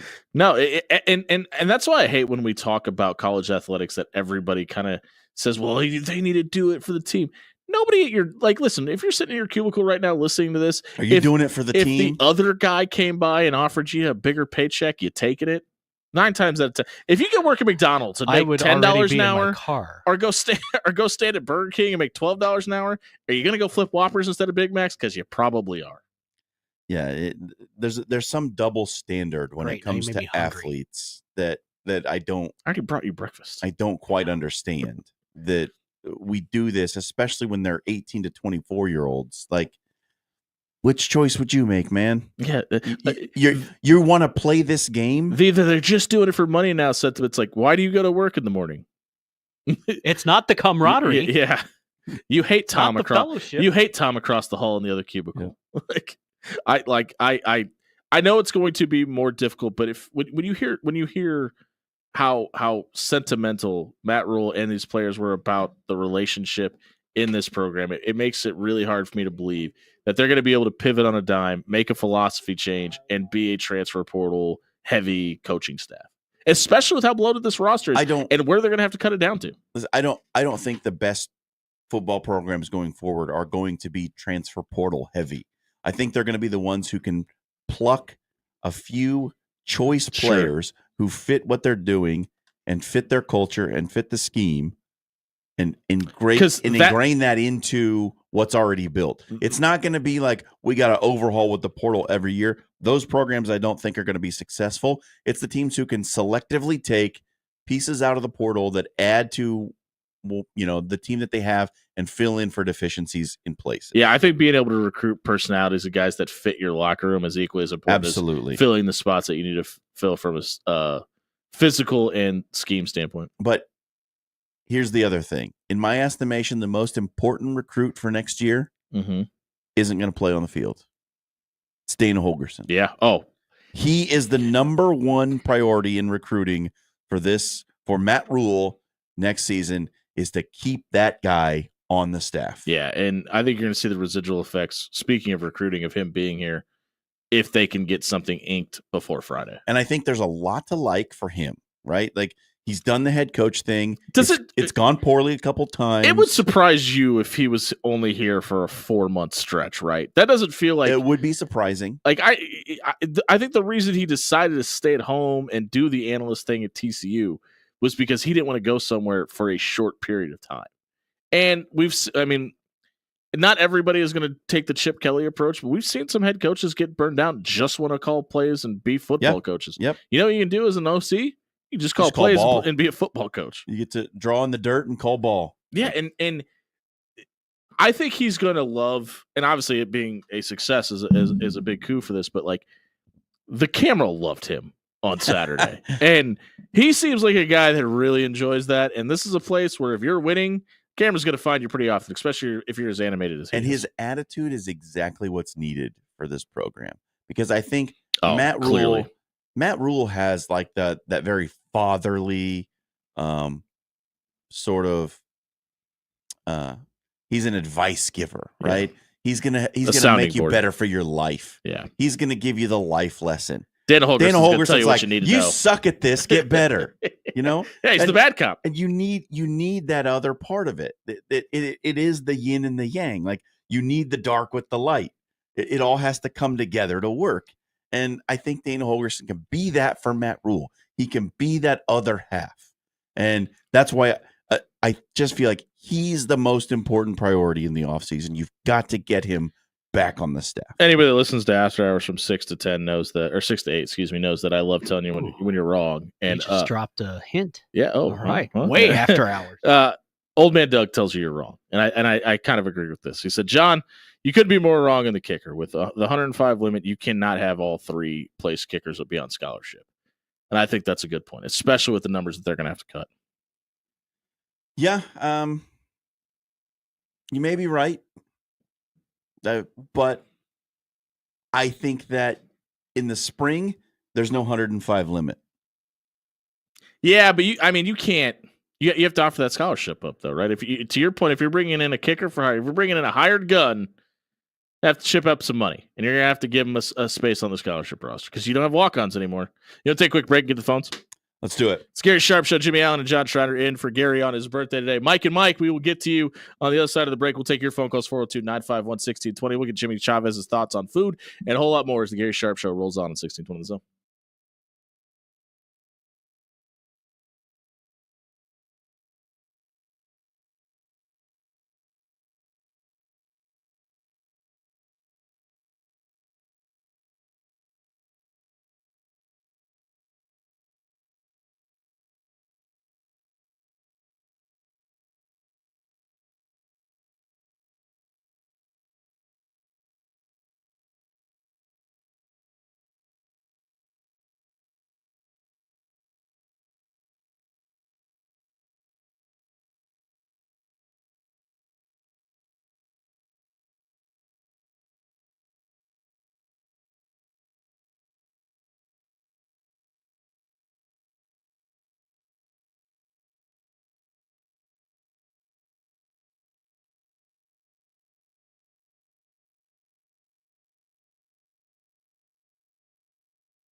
Happy Monday morning, everybody. Jimmy Allen, John Schreiner sitting in for Gary Sharp today. We'd love to hear from you. The YouTube chat is alive and well. Jimmy Chavez, he's alive anyway. We'll take your phone calls, 402. I'm here. 951-1620. We'll go to Nebraska ball. Mikey's been waiting the longest.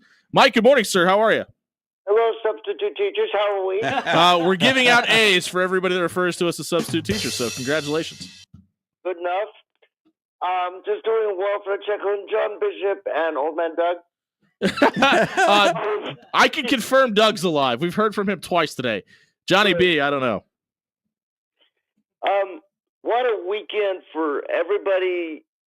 First of all, what a weekend for Nebraska and everybody else who had a big game in college sports. Boy, did you choke. And that's nice to see, man.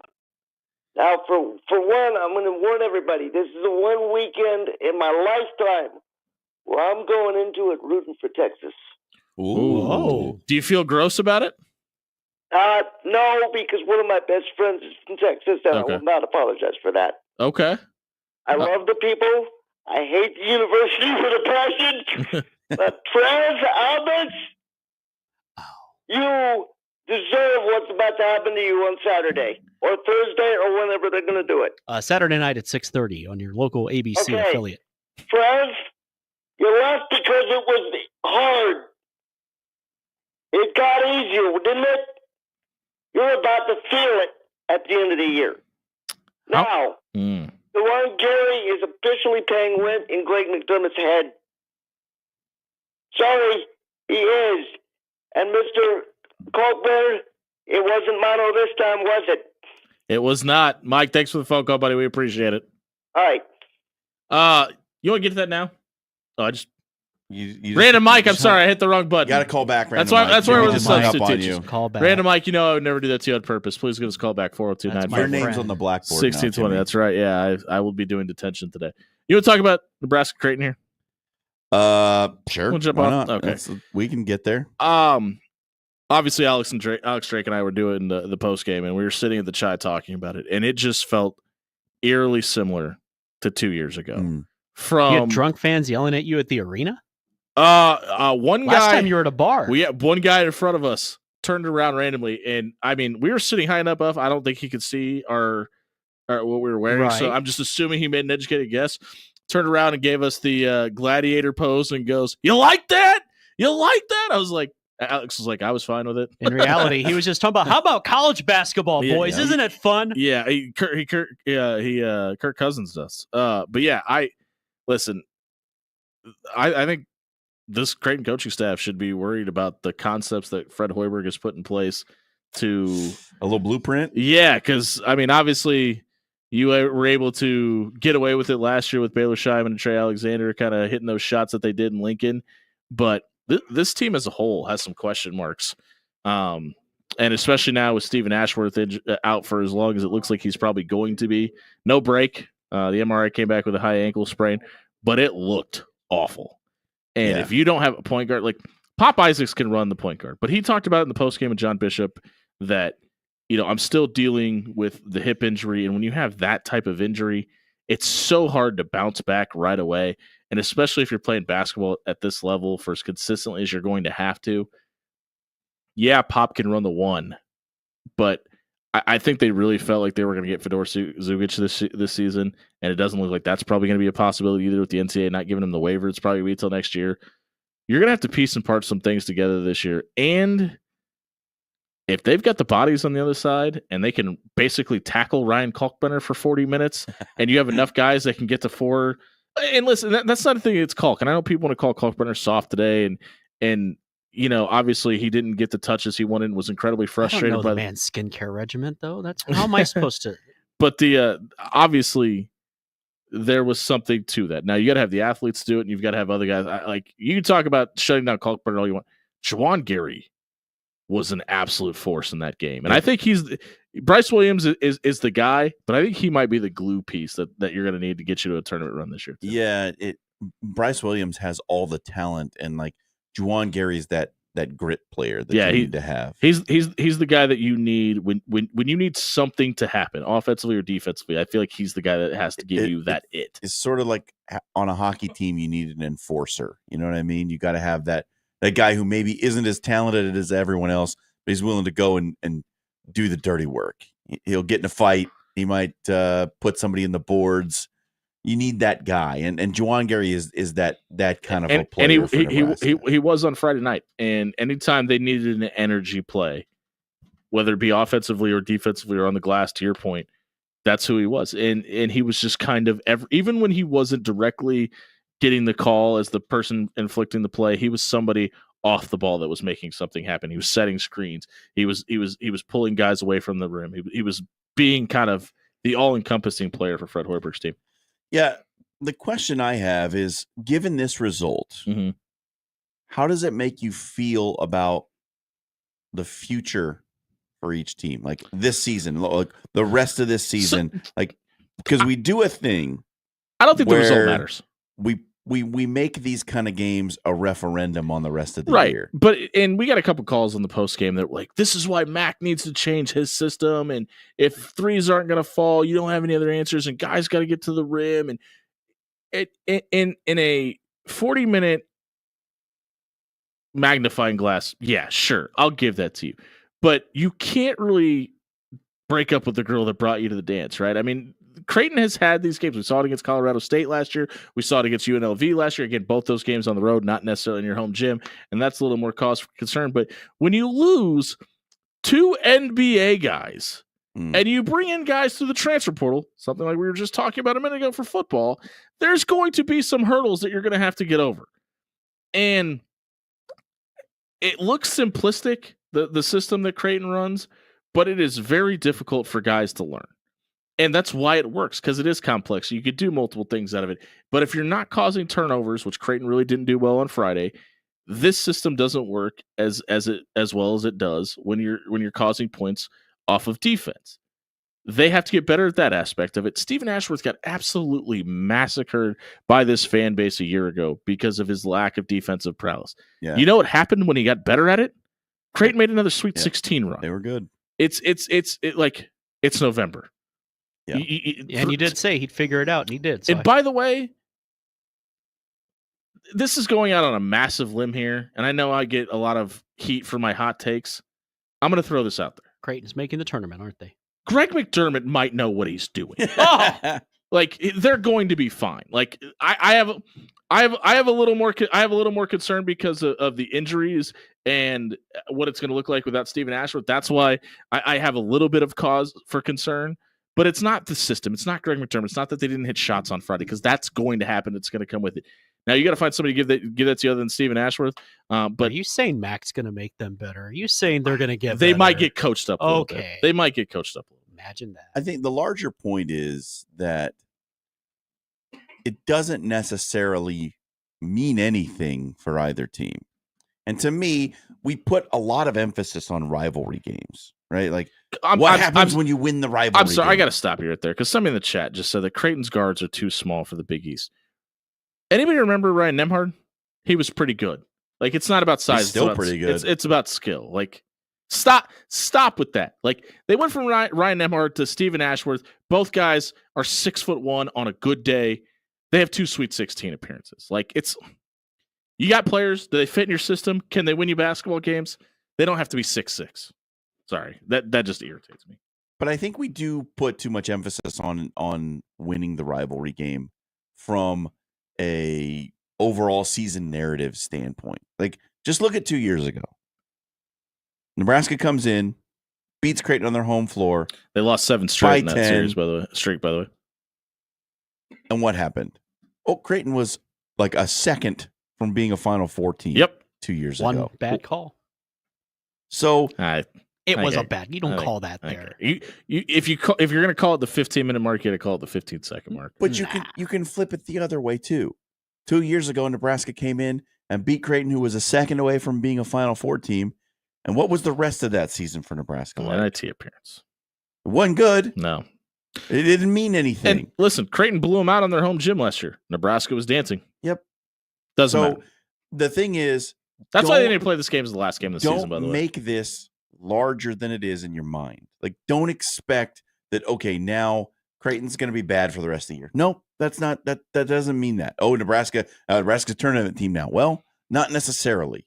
There's still a lot of season left. There's a lot of work to do. It's a rivalry game. It's fun to win. You like to win against your rival. But it's not a measuring stick, man. Like, emotions do funny things to teams. And when that gets injected into a game as big as Nebraska versus Creighton and all the smack talk and all the crossover among fans, the J-skers. It's happening right on the YouTube chat, by the way. It gets too inflated. Is Emotions are weird things, and they can change games for the better and for the worse. Is this Mike? It is. The thing didn't load on there. It's him. All right, Mike, we'll go back. Mike, I apologize. I'll take all the heat. I accidentally hung up on you. That was my fault. Let me tell you something. With all the senior moments I'm having, I become much more tolerant of other people's mistakes. That's why they only let me do this once a month. How are you, buddy? I love you guys. Listen, I got to give props. I'm thinking of things we never saw before, or all-time great stuff. Emmett Johnson's performance, and we've had great I-backs and running backs and fullbacks. To me, that was one of the great performances I've seen in a long, long time. It's the best one of the Matt Rule era, that's for sure. And for him to do all that and break in all those tackles and all those fantastic wow runs, and he didn't fumble once. Usually you are so vulnerable to fumbling when you're making great runs like that and beating this guy and that guy, and so many people have a shot at you. Am I right? Nebraska didn't turn the ball over one time on Saturday. The first time in this 13-game streak against Wisconsin, they won the turnover battle. And he easily could have had 100 yards rushing and receiving. And I would guess that's never been done at Nebraska. It wasn't far off. Yeah, it was pretty close. How about counter 85 through the air, 113 on the ground. How about counter sieging? And if you're good, they're going to learn your name. And I love this number. I love this numbers thing. And Dana, keep using the numbers from now on. Never refer to anybody by their name. And that'd be I'm here for it. Yeah, and I think he's a guy that they really liked. And one guy that we haven't mentioned, and Mike, thanks for the phone call, buddy. We appreciate it. Yeah. One guy that we haven't really brought up is Principal Unmanmielen, and he's a guy that made some pretty big plays on Saturday, and we haven't seen a lot of him, and there's some reason for that, and you're probably gonna get that story at the end of his career, but listen, college is difficult for some kids, and he's a kid that, by all points, is trying to get things back on the right track and make an impact on the field on Saturdays, and I think both those guys, Connor Seaton and Principal, are guys that you can build this defense around. It's just, there have been some guys who at the beginning of the year we were talking about. You remember? And Prince Will was one of those guys who we expected a lot out of. He was going to be like maybe in the mix at that rush spot. Yeah. He was going to be one of the guys that was going to like maybe play himself into starting. And that has been a big miss. Yeah. Like it's been a big miss, honestly, because like at times Nebraska's really struggled with a pass rush this year, and it's been a problem. And like, look at the Illinois game. Nebraska lost that game because of their inability to generate a pass rush, like almost entirely. Luke Altmaier had all day to sit back there and pick apart the defense. Yeah. And you think Prince Will would have been able to help in that game? And when we talk about, and that's what I mean, like we talk about Connor Seaton on the basketball court and Prince Will on the football field, like those are pieces that both of these programs can benefit from, but have that growing part. Like winning is difficult. College athletics is difficult. You've got to give guys the right amount of time to be able to find their role in what they do well, and also you got to let them fail a little bit too, right? You got to give guys their own runway to kind of get things off the ground and figure it out together. And I kind of mixed up my words a minute ago when I was talking about, I was trying to make a basketball to football comparison. But I think those are two staples for both those programs that you can kind of get off the ground and run with. It's hard for me to sit here and tell you that I know exactly what's happening behind the scenes. Like, I know that's what we're supposed to do, We're supposed to come on here and say, like, we have all the information. We have all these sources behind the scenes that are telling us what's going on. We know what's happening. You don't know what's happening. I didn't say that. I'll leave that up to you. But I think that's what happens on sports talk radio a lot, is that the people behind the mic get on their high horse and treat the listener as if they're the uninformed rubes that don't know anything. Sure. And I try really hard not to be that person, because I think, like, especially in this case with Nebraska fans, they get a lot of credit for being smart about football. Nebraska fans know what they see on the field, and they know when they're seeing good football, and they know when they're being lied to, right? And this fan base was lied to for a long time about, oh, we're so close. It's the hardest week of practice we've ever had. It's the best week we've ever had. And nobody, like, at some point everyone was like, it became a meme in Nebraska, the best week of practice, right? That was a meme. So it's hard for me to sit here and talk about guys like Prince Will and say, like, yeah, he could have contributed, but there are things that we know that we just, like, it's not okay to talk about. Yeah. Right? Yeah. So from that perspective, it's not I know things that you don't know. It is honestly, like, it's a personal situation that is not okay to talk about with him. Would have loved to seen him on the field more this season. Yeah, and this coaching staff is giving him the runway to get back on the field and help him along the way. And when we talk about the growth of a young, like this is the world that we live in now. I 100% agree with you, but everything is available on social media, and your dad's aunt's uncle that donates to the university that's on a message board knows everything, even though they probably don't know much. And it's so hard. And I know, not to make this about us and the media or whatever, but when Michael Severe made that, I don't know if you know this, Michael Severe made a video that he didn't actually want to make and had a camera pushed in his face. That's neither here nor there. People are like, why didn't you come out and say this publicly beforehand? It's like, would you really believe us if we did? Yeah. And even if we did, who are we servicing by doing this? And in that case, that was a head coach. But also when you do that and you say things about people that you don't have all the facts about, you also don't give them a very good chance to fix the situation either. Well, I mean, there are also rules. Yeah. About saying those kind of things.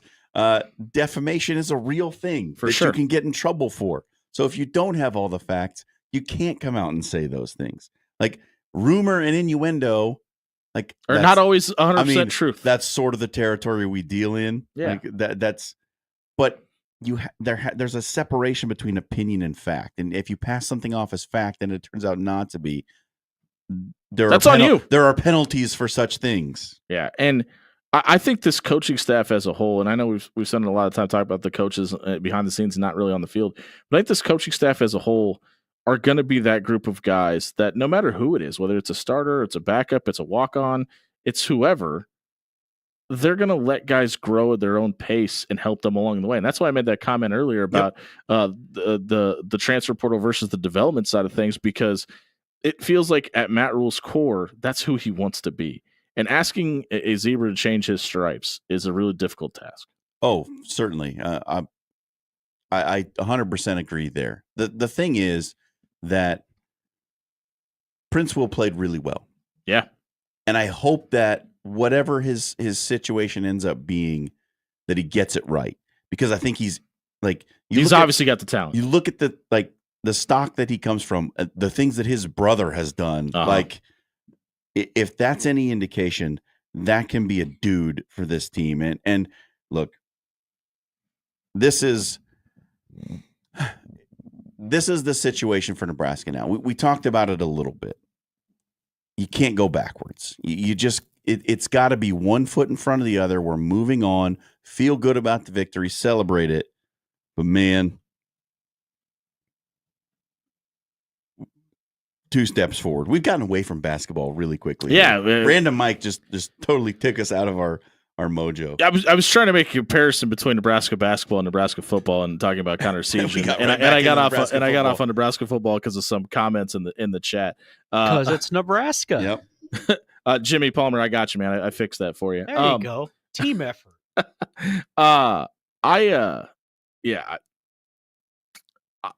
I think Friday is huge for the football program, and they've already got to 6. But you got to I mean, to steal a Mickey Joseph coup, you got to find a way to stack games. You got to find a way to build off what you did the day before, and it feels monumentous if this team is able to get to 7 wins. Not just to say they got to 7 wins, not to get over the 6 threshold, but to be able to show the future targets that you're trying to get to come into this program. Here's progress. This is what it looks like. This is where we can get to if you're a part of this, and how we can build. And what we're doing is actually working. Matt Rule talked about it in his postgame that that's what they want to do, and how difficult it is to do that when you're not seeing it in a wins-loss standpoint. They are now. And if you can even double and triple down on that, it's only going to pay off dividends in the long run. Hey, that's program building, right? That's what Matt Rule was brought in to be. It was not a Band-Aid fix. You knew it was going to take some time to get it right. And like you knew you were getting with Matt Rule probably a subpar first season based on his history. Based on what you had before him as well. Yeah, like, you probably knew that was coming. I still think he overachieved in year 1, probably. But I think there was a lot of consternation about year 2, and I think not getting to a bowl game this year would have been devastating. Absolutely poisoned the well. This program. Yeah, and the one thing that I will pause for on that is how much this coaching staff felt like it was going down swinging, and how much different that felt. Because I'm with you. If they don't make the change to Dana Holgorsen and they run it out with Marcus Satterfield and try to finish it out with their guys and then make the change next Gary year. might have taken the rest of the week off. Yeah, but you guys got it. It would have just felt more of the same, because we saw it with Bill Callahan. He didn't want to fire Kevin Cosgrove, right? Yep. And we saw it with Mark Banker and Mike Riley. And then you saw it with Scott Frost, and the fact that he had to go hire a guy that was working at a credit union to be his offensive coordinator. Like, there hasn't been this level of, no, we care and we want to make sure this works, really, since Frank Solich. But that's an incredible amount of stones, though, right? To say, like, okay, there's 3 weeks left in the season, we're going to go hire a new offensive coordinator. Well, I think it's even bigger than that, though, because it's not we're going to go hire a new offensive coordinator. It's we're going to not fire, but we're going to ask the guy that I personally went out and got, one of the guys that is labeled my guy, the guy that said when he saw the phone ring and my name was on it, that I hope this is for the Nebraska job.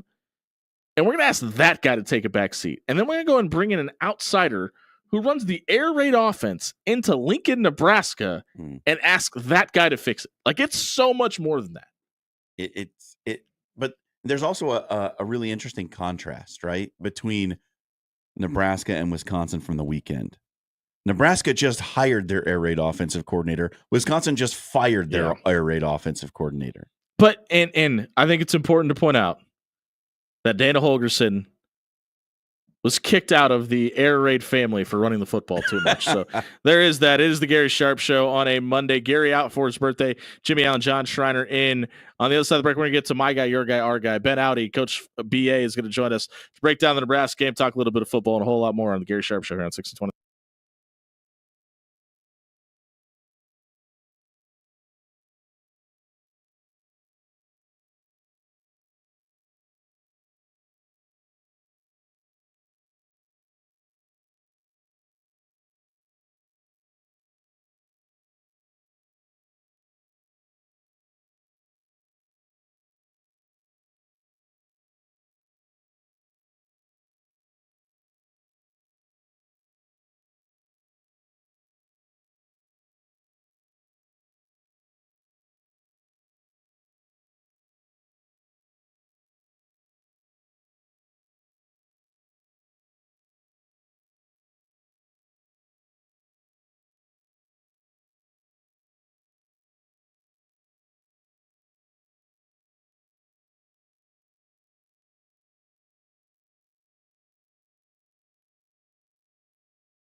Top of the 8 o'clock hour here on 1620 The Zone. Jimmy Allen, John Schreiner sitting in for Gary Sharp on his birthday today. Make sure you at Gary Sharp 1620 wish Gary a happy birthday and tell him hello for us. I'm really glad we get to do this on air finally. Our guy, your guy, everybody's guy, Ben Audi from the BA Coaches Show. Easy for me to say. Joins us here at 1620 The Zone. Good morning, my friend. How are you? Oh, that's how good he is. There's no Ben. Ben, if you're listening, please give us a call back. We're having some telephone issues, so we'll try to get to Ben here in a second to give us his technology. Breakdown. Right? It's great when it works. What has been the most impressive thing to you so far about the run game since Dana Holgorsen joined the equation? Yeah, I think it's just the usage of the different backs to highlight their strengths. Like on our show, After Hours, I've talked 6 to 8 Monday through Friday. I've talked a lot about. I don't think Dante Dowdell's vision is where it needs to be to run the plays that they're asking him to run. He's really good in the dive game. He's really good when it's like straight ahead blocking and you hand him the ball and say, run this way. You're good at that. See ball, get ball. If you're asking him to run an outside zone and read the blocks, like he's just not that good at doing that stuff. A guy that said this team's not very good a week ago and his expectations were too high is Ben Audi, who joins us now on 1620 Zone. Good morning, sir. How are you? Oh, good morning. How you doing? I deserve that one. I have to ask because obviously you made that comment a week ago. But Matt Rule talked after the game about living at the end game and taking accountability from week to week. Do we give this team too much credit and too much flack in the moment at times as a whole?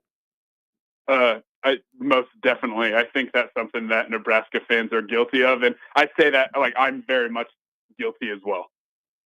Ben, we talked earlier about some of the Dana Holgorsen fingerprints that we saw, and I think it was different. Like in the USC game, they were very subtle. They were very minor. I felt like in this one, we saw some bigger imprints of his thumb on this offense. What did you take from it? I definitely agree with your take there. Air Raid 101, something that I guess kind of gets misconstrued sometimes is just, throw the ball 100 times. As someone who's coached in an air raid offense and someone who had an air raid offense that had a 1,900-yard rusher, like that's not necessarily the case. A lot of the air raid concepts, and it's something that we saw on Saturday, is making the quarterback's job as easy as possible, making those reads super simple. And that's something that we saw a little bit in the USC game, but I say we definitely saw that on Saturday. Making Dylan's job as easy as possible is something that, let's be frank, he needed, right? He needed that switch up just from how the season had gone. So making that, and the biggest thing that I really like that Dana has done is, I say sometimes it's about the Jimmies and Joes, not the X's and O's. And he's finding playmakers that he likes and he wants to get them the ball. He gets creative ways to get them the ball. We saw that a little bit at USC. We definitely saw those things. So to me, those are the biggest things that Dana's making a difference on right now, is making Dylan's job super easy. Yeah, and that's where I wanted to go with the next question here, because he looked like the quarterback we saw when he stepped on campus. He looked super confident, he looked decisive, and he was putting the ball on a spot. And that's something we didn't see from him in the past few weeks. I mean, is it just as simple as that, as he felt more comfortable with the reads that he was seeing? Personally, that's kind of what I see, because I think it was definitely just a comfort thing, because like we've said this year, like if there's something that Dylan needed to improve on coming into the year, it was his footwork and his eyes. And then definitely during, the losing streak and just him not playing well, you could see like, hey, some of this is bad footwork. His eyes aren't there. He's missing guys. And yeah, he still missed a few guys. Don't get me wrong. But like his footwork looked a lot better. And I really do think it's a big confidence thing with him. He knew where his guys were going to be. The reads were super easy. His eyes looked great. When I went back and rewatched that game, yes, I do know he missed a couple of throws. But overall, especially in comparison to where we had been for the last month, his fundamentals to me looked a lot better. And I do think that's definitely a Dana thing, coming in and instilling the confidence of, hey, you don't need to overthink this. You got your reads, and then you got the check down. Just go out and play loose and play good football. And that's definitely what I saw on Saturday. So I think Dana's been the biggest difference there. Who's been more benefited by Dana Holgorsen, Ja'Cory Barney or Emmett Johnson? Ooh, that's a really good question. After Saturday, I would say Emmett Johnson, just because I mean, Ja'Cory Barney's obviously benefiting as well, but I think that I feel like he would still get that benefit. Emmett Johnson is a guy that a lot of people have said very early on that a lot of people have said, like, hey, we need to get him the ball more. Like, just being a complete back. Like, he even looks really good in pass pro, right? Yeah. Like, he's just an overall really good running back. And I'm not taking anything away from Dowdell. I think Dowdell has a great place on this team. I like him getting in there and getting 3 touchdowns. I enjoy the way we use him. They're just different backs. And the way that we're playing of this, hey, because even the run game looked different under Dana Holgorsen, right? These run plays look a little bit more fast hitting. And I feel like Emmett Johnson's definitely benefiting from, one, getting more touches, and he's getting a lot of touches in the passing game too from checkdowns and all that. So I think Emmett Johnson is definitely benefiting the most on this offense. Yeah, we talked about this earlier. We talked about the motion game and flanking out Ja'Cory or flanking out Emmett and taking the top off of the defense. And to your point, when we talk about the air raid, we don't think about the run game a whole lot, but obviously the best running performance of a Matt Rule team since he got to Lincoln. What about this system as a whole has made the offensive line look better, in your opinion? Well, that's what's kind of been interesting is, to me, the run concepts don't seem like a ton different than what we had seen, if that makes sense. Good point. But the way they're being blocked, it's so much faster hitting. The biggest, I guess, gripe I had with our run game for a lot of the games this year is they just took so long to develop, right? Some of these run plays took so long to get going. And that's why Dowdell wasn't quite getting used as effectively as I think he could have been, right? It's just some of these plays took so long. The offensive line is coming out and moving people. We're getting a vertical push, and that's something that we hadn't seen for, last few games. And I don't think the offensive line's played bad this year. I just think from a run game perspective, they were getting the vertical push that you need, and the running back's able to hit that hole super well. So I definitely think the offensive line played well, but I also think Emmett Johnson and just the running backs in general did a great job hitting that hole and making moves. And Emmett Johnson made some guys miss, and that's something that's also been missing from this offense. Jamal Banks has been much maligned by us on the radio and by the fan base this season as like he's been criticized for not blocking well in the perimeter. He's been criticized for not using his body to go up and win one-on-ones. He's been criticized for not getting open when he's got man coverage. That looked like a totally different receiver on Saturday than what we've seen coming into the rest of the season. Like, what did you see from Jamal Banks that made him so much better this weekend? I think the biggest thing that I've seen from him is just his ability to finally this year use his big, strong body, whether it is going up or getting a ball or whether it is perimeter blocking. Like, I don't know what it is. I don't know if it's just the extra accountability of having a new offensive coordinator in there that doesn't care. He didn't recruit you. He doesn't really have that close of a relationship with you, so you feel like he would get you on the bench. I don't know if it's something Dana come in and said. I don't know if Dana's decided to work super close with the wide receivers. I don't know, but something about this switch, because even in the USC game, we saw, hey, Jamal Banks actually, like, perimeter blocking looking a lot better. And then you see him on Saturday, and he's like a whole different player. Like, this is the type of player we should have seen all year. So to me, I don't have any other reason other than I hate to use he decided to go out there and do it, because it feels like kind of a cop-out, but like, I don't see that big of a difference other than he decided to go out there and use his big body. He has the confidence to go block somebody. He has the drive to go do it. He has the ability. He's going to use his big body for good, if that makes sense. That's the biggest thing I've seen. Ben Audi from the BA Coaches Show joined us here on the Gary Sharp Show.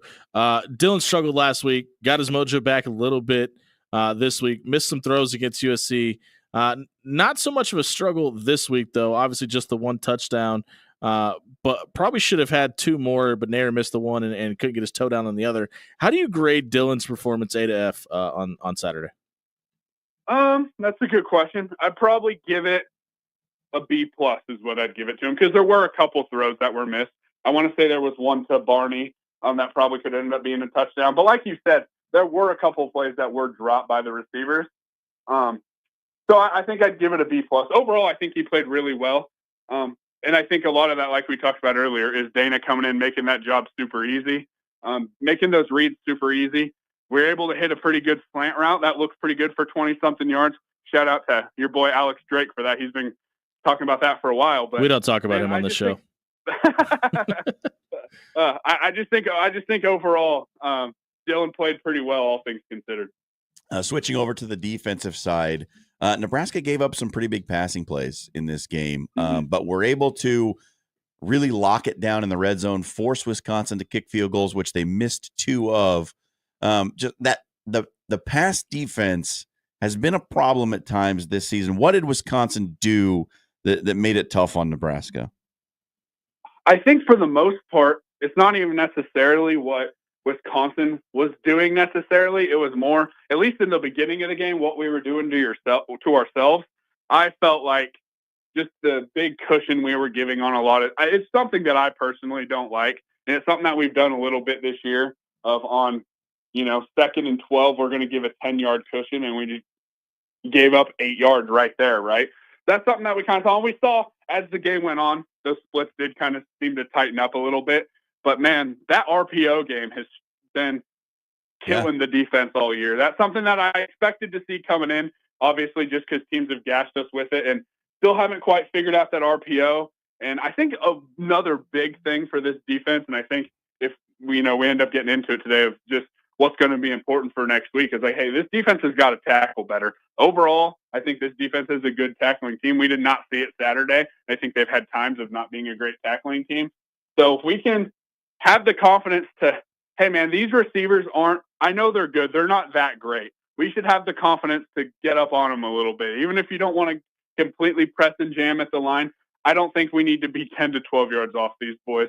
And I think as we tightened up, the game got a little bit better. So, I think overall it's more just starting out with what we were doing to ourselves. But that RPO has just been the death of this defense, I feel like. Do you have a problem with the fans rushing the field after the game? No, not at all.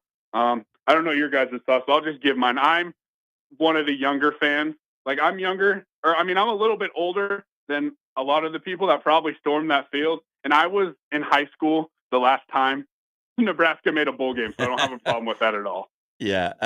Looking ahead, now Iowa's a different beast. This is going to be a different challenge for the Cornhuskers coming up on Black Friday.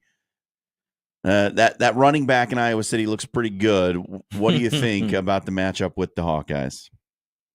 Okay. I feel genuinely I feel good about this game, but it's kind of contingent on we've got to control the line of scrimmage, especially defensively. We can control the line of scrimmage, and if we can tackle well, like I said, this team needs to be able to tackle.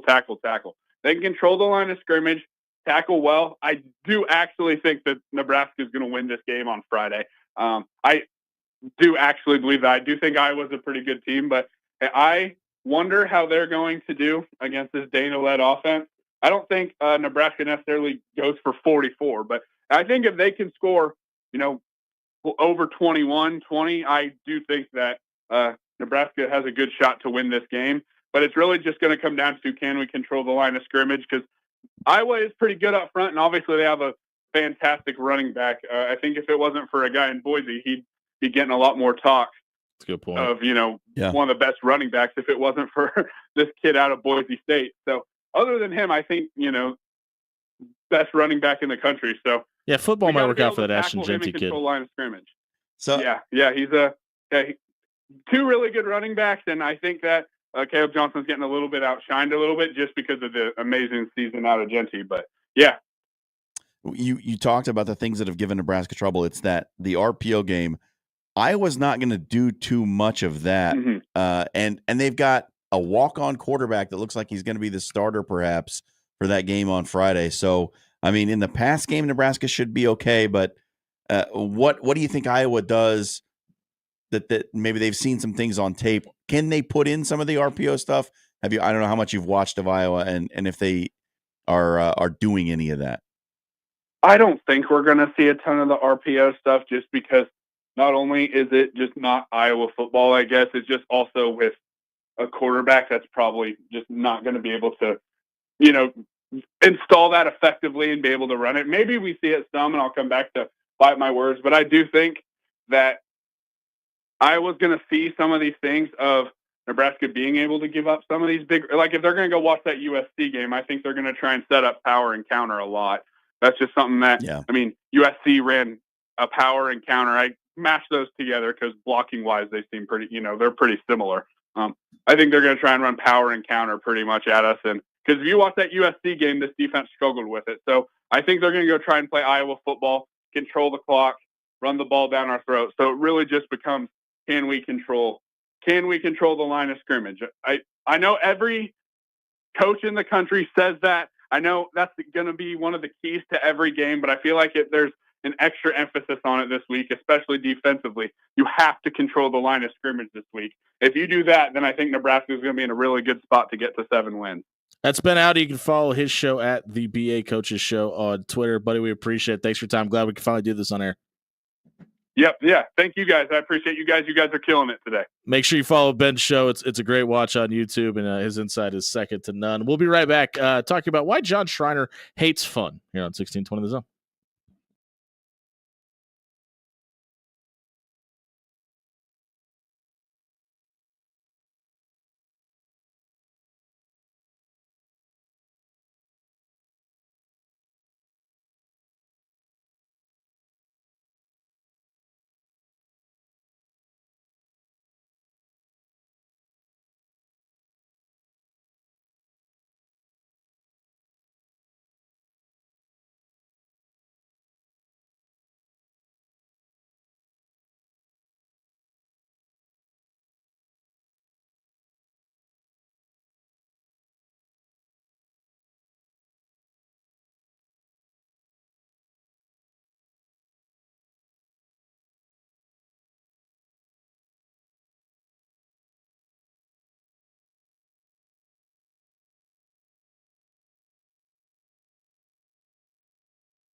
I didn't realize you guys had this as one of your bumps. This is a great song. Some of the best advice I've ever been given. I believe this is the Dan Campanen special. Yeah. Shout out Dan. A lot of this is me. Good jam. He's got his finger. Let on It the pulse. Go. That's what a friend told me in high school and played this song. I still haven't let it go. Is Dan the one that asked you to do the bumps from our show, or is this? No, this was just me. No, Chavez once I got the after hours He's experience, bringing after hours to the morning. Yeah, I was going to try and stick to what you guys know and what gets you going. This is originally I was going to play some old 40s classics, some Ella Fitzgerald, Etta James, maybe. This is better.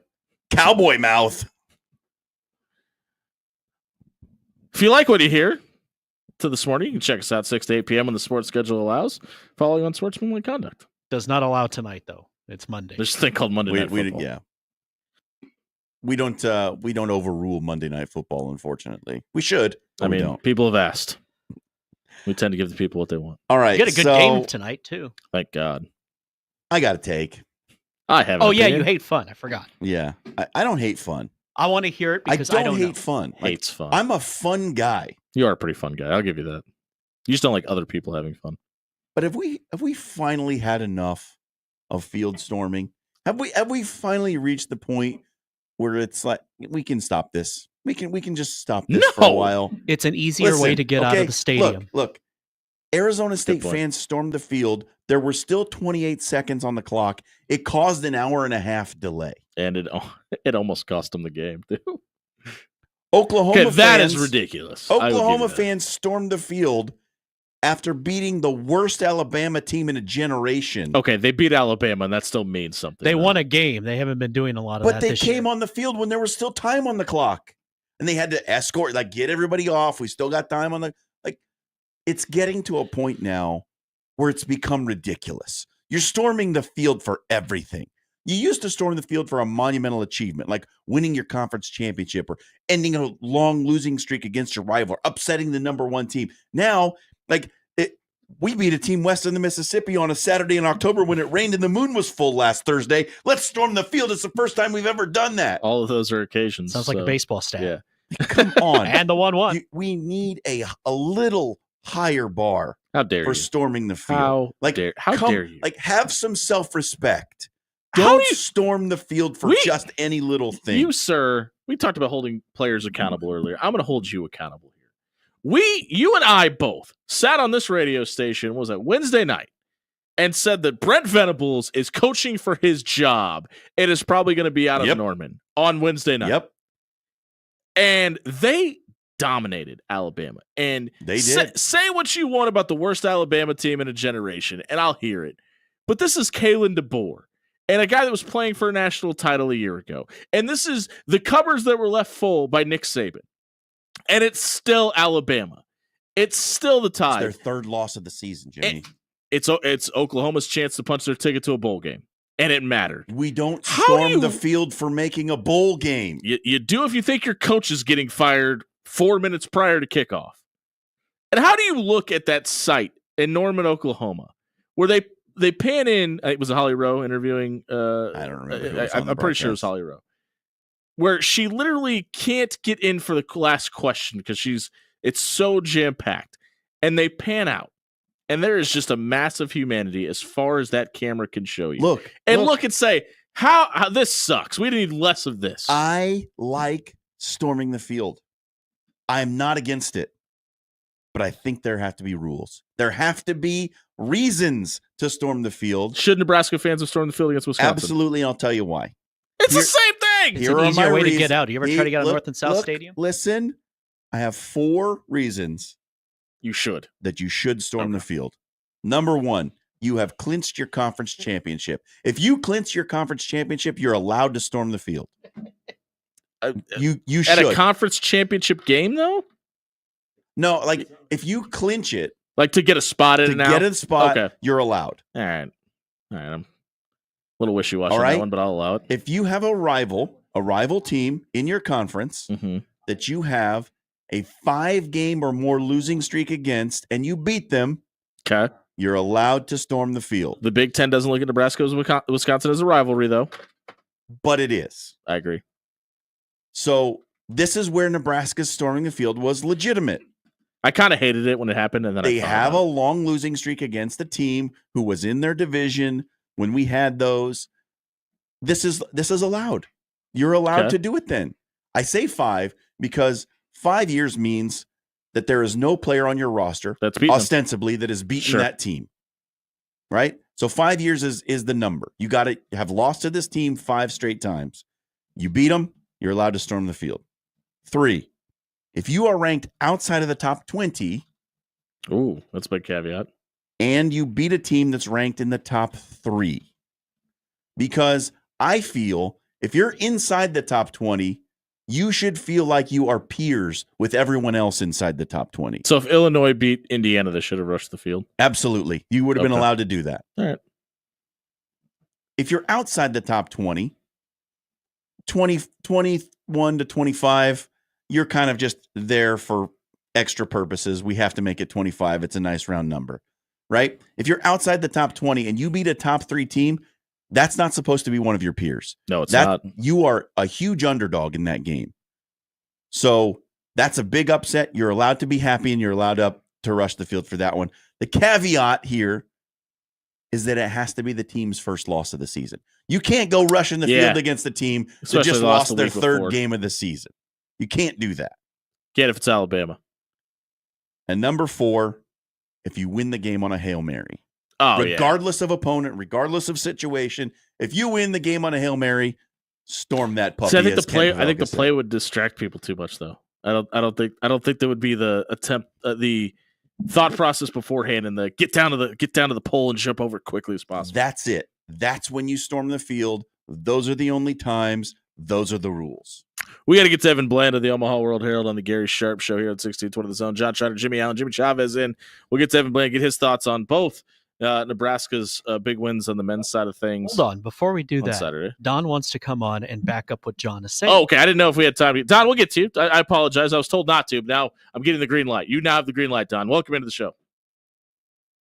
Good morning, gentlemen. Good morning. How are we doing? Fantastic, sir. How are you? I'm doing well. Thanks for asking. Absolutely unacceptable behavior to storm the field after 6 wins as a Nebraska fan. See, I think it was Can we okay. just start there? Can we raise the bar a little bit? I think this one was okay. I know you said something about we haven't had a bowl game since you were in high school. Great. We don't storm the field after a 6 win. We stormed the field and we turned down goalposts when you beat Oklahoma in 1991 or whatever the hell it was. We don't storm the field for this. So elevate the bar. Don, 10 years ago, I'd agree with you. Want to be 10 years ago, I would agree with you. Those freshmen that were storming the field in the student section haven't seen a winning season in Nebraska since they were 10 years old. Yeah, I get that. But is that where we want the program to be? Nope, but it is where it's at. Field on a 6th win. He said it. He said it in his post-game show. We will never celebrate a 6th win again. Which means he was celebrating this one, and I think the students. I don't think it was necessarily the 6th. Honestly, if I'm being honest, I don't think it was the 6th win. I think it was the win over Wisconsin, and you've lost 11 of those in a row. And this is probably the worst Wisconsin team since probably the mid 2000s. But it's beating them, it's dominating them, it's getting to 6 wins, and I think it was more of to get a celebration with these seniors that earned that win to get this team back to a bowl game. Well, I love the way the team played. I love I agree with the fact, back up the truck and give Dana whatever he wants. And then some. Yeah. I mean, absolutely. A game changer completely. I get the celebration factor of it, but storming the field for 6 wins. I hear you, Don. I mean, I'm 50. I'm get off your lawn, run the ball guy. Okay.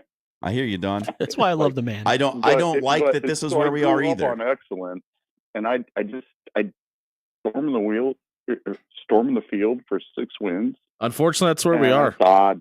It's where we are. I mean, it's cause for celebration, and I don't think if you'd have told anybody that in 1997, they would have believed you. But unfortunately, it's 2024, and it's where the program has fallen to over the last 8 seasons, and hopefully, we're never storming the field after 10 wins again. It better not. That's the job, right? Yeah, that's right.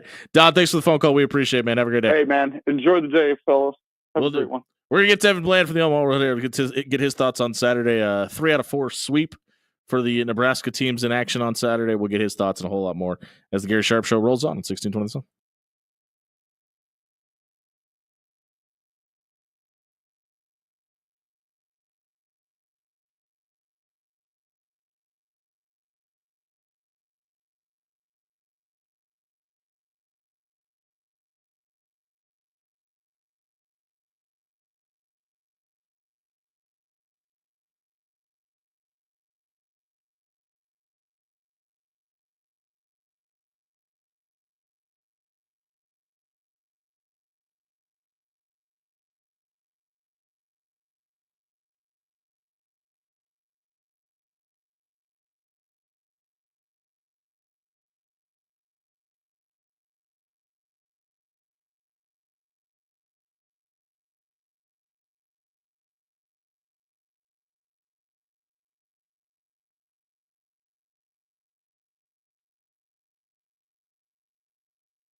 Jimmy Allen and John Sharner sitting and telling you all the things that you don't know about college athletics and making you feel like the dumbest person in the room.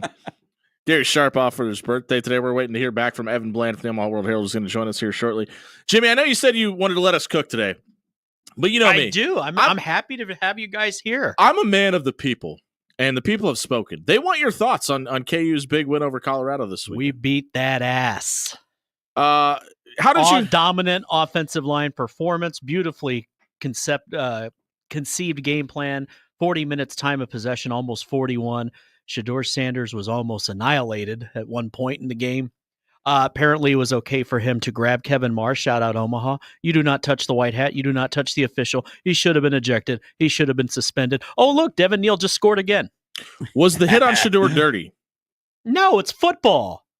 I feel the same way. There was no flag.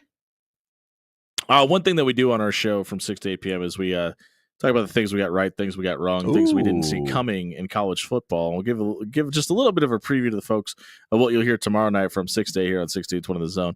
What were you the most surprised by this weekend in college football? Definitely the Oklahoma result. That team looked dead in the water. Didn't feel like they had much in the way of momentum. Alabama had everything to play for. Yeah. They're probably out of the playoff now. Oklahoma punched them in the mouth. Like, that was a beating that Alabama took at the hands of a relatively bad Oklahoma team. Yeah, I don't think relatively needed to be in that sentence. For me, it was the Auburn win. I mean, obviously Auburn playing for their season. They've got to upset that same Alabama team to get to bowl eligibility. But Texas A&M kind of laid an egg down there at Jordan-Hare. We'll talk to Evan Bland from the Omaha World Herald to join us now, get more caught up on all things Nebraska. Evan, welcome into the show. Thanks for being with us today. You got it, guys. Good morning. Good morning. When we talk about the performance on Saturday from Nebraska's football team, I think the question on everyone's mind is, did you get to the press conference on time this weekend? Yeah, that's funny. Yes, I did. Okay, well, that's great.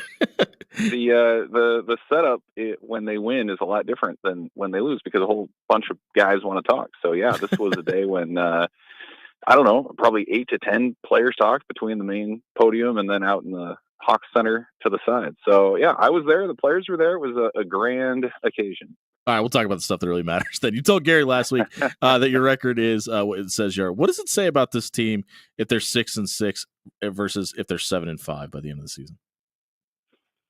I mean, there's still a big swing, I think, with that. I mean, and it's not just 7-5 and you beat Iowa. It's 7-5, and the way that the bowl tiering may end up breaking out is that could be the difference between playing on New Year's Eve, New Year's Day against a decent SEC team and playing in the Music City Bowl or playing in Detroit potentially against, maybe a Big 12 school. So like 7-5 gives you the chance at 8-5 and a pretty decent bowl game again, because you've got maybe 4 Big 10 teams going to the CFP.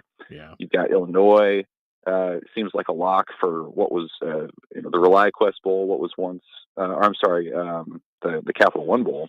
And so Nebraska could have a chance to play in Tampa against a pretty good team. And man, what an off season of momentum that would be if you can finish things out that way. You go 6-6, you play in probably a cold weather place against a team that doesn't move the needle quite as much.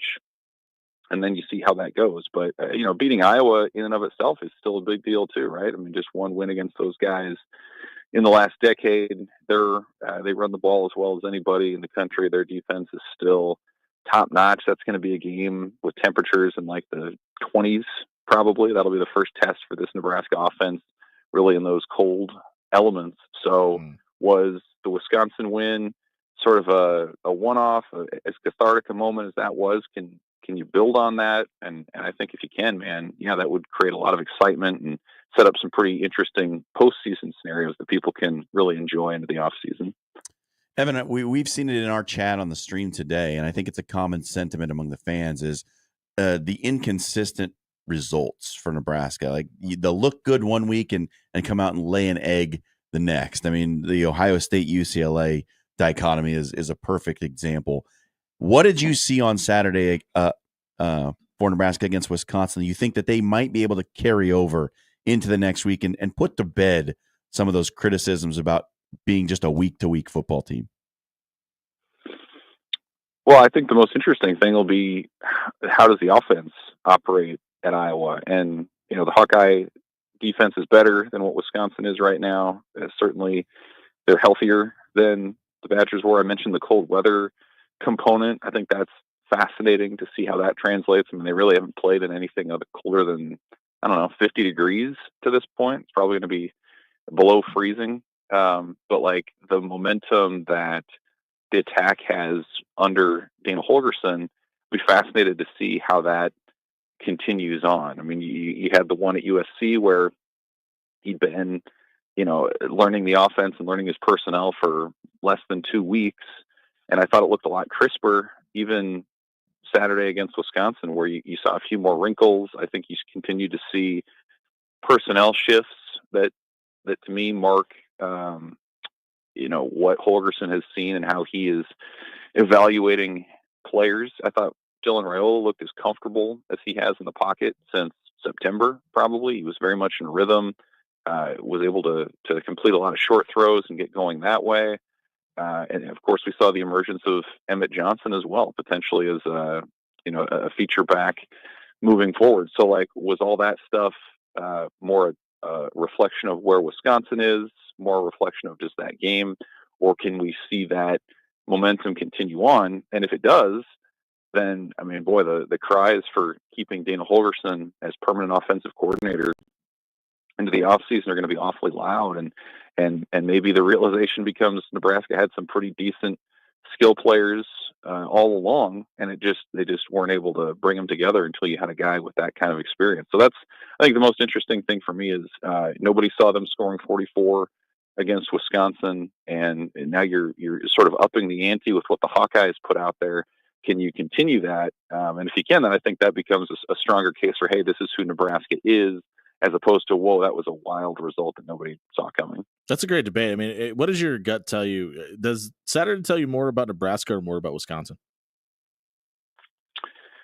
I mean, I think that's what makes it so interesting. I mean, Wisconsin is a mess. There's no doubt about it. You listen to some of their player interviews and what Luke Fickell's press conference was, and they couldn't even really give you a good reason for why they fired Phil Longo when they did, because it doesn't seem like they had a definable way to go. And then, going into the week, nobody even knew the status of two of their best players, with Will Pauling as a receiver, who's their leading receiver, and Hunter Wooler as a safety leading tackler.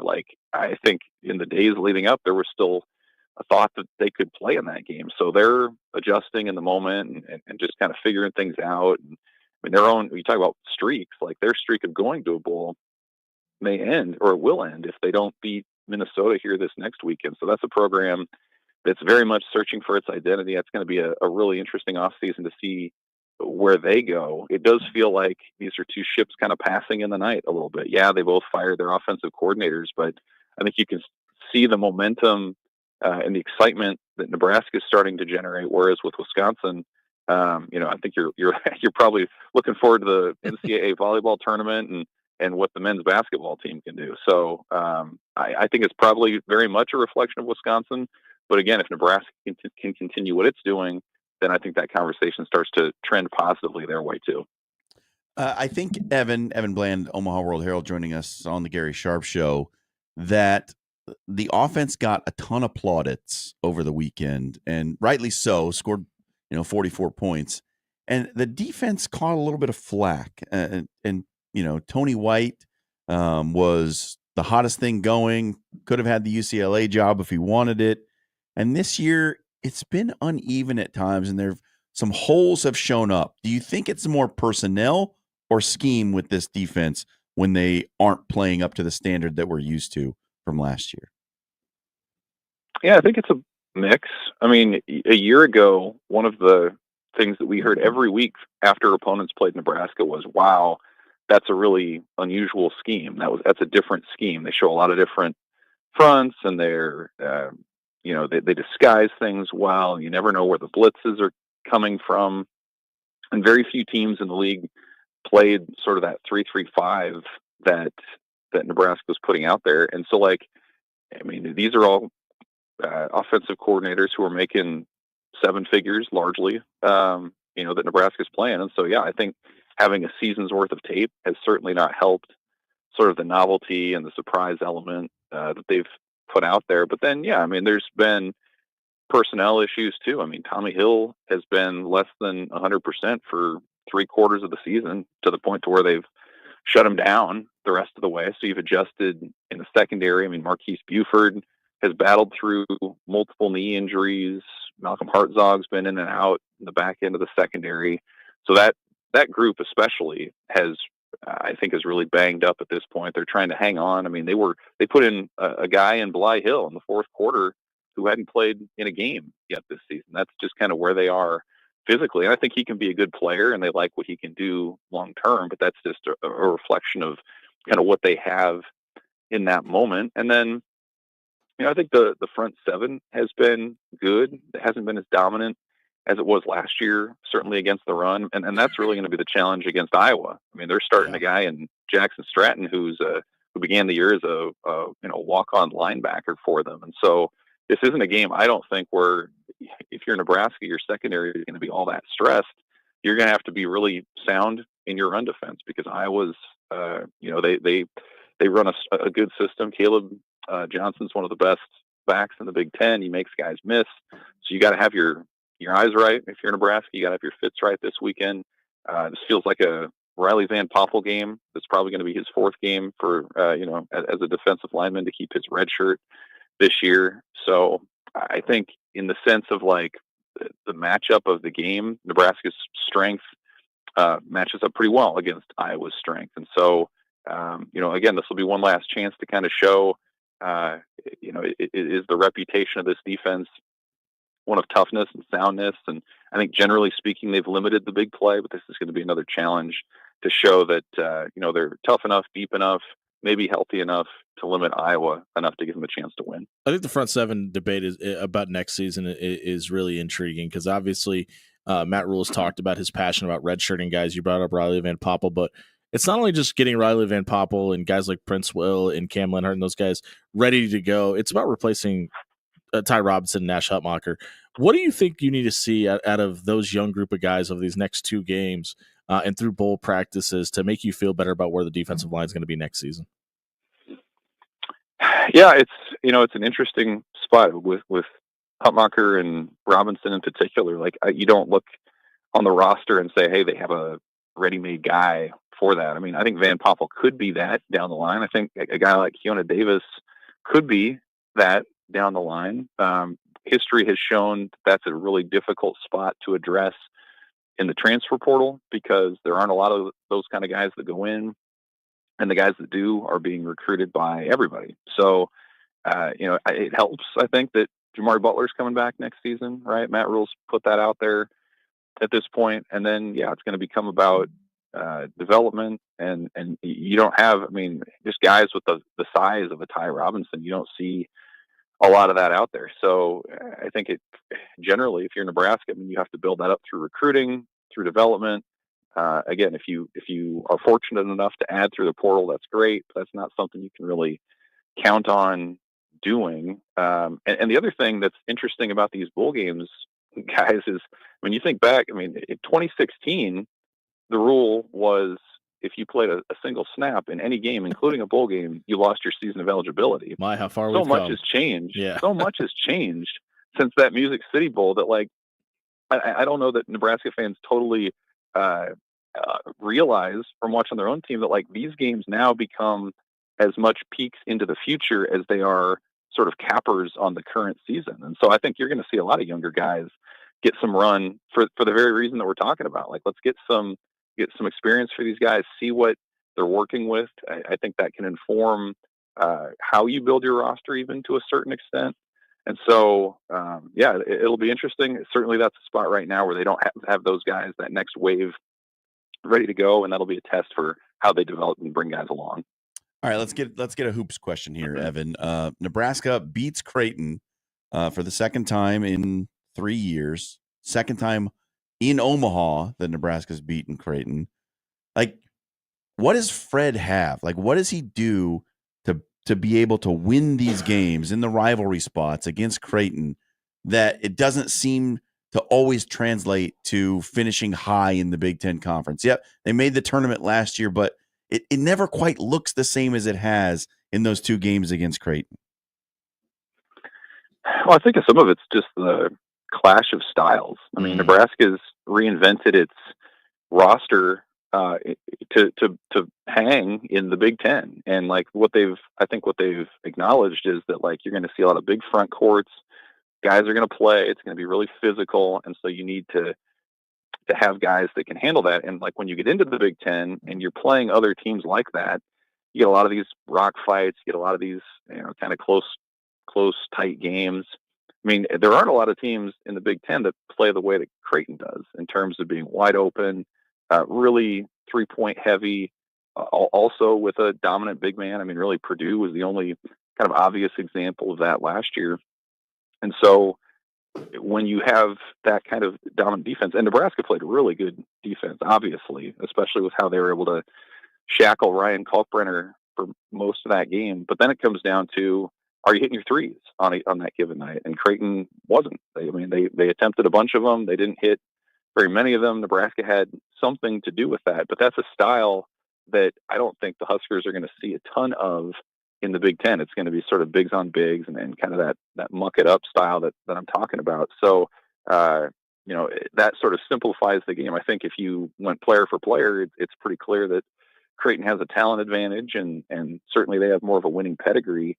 But when it comes down to, hey, are you hitting from deep on a given night? And that's what Nebraska sort of made that game into.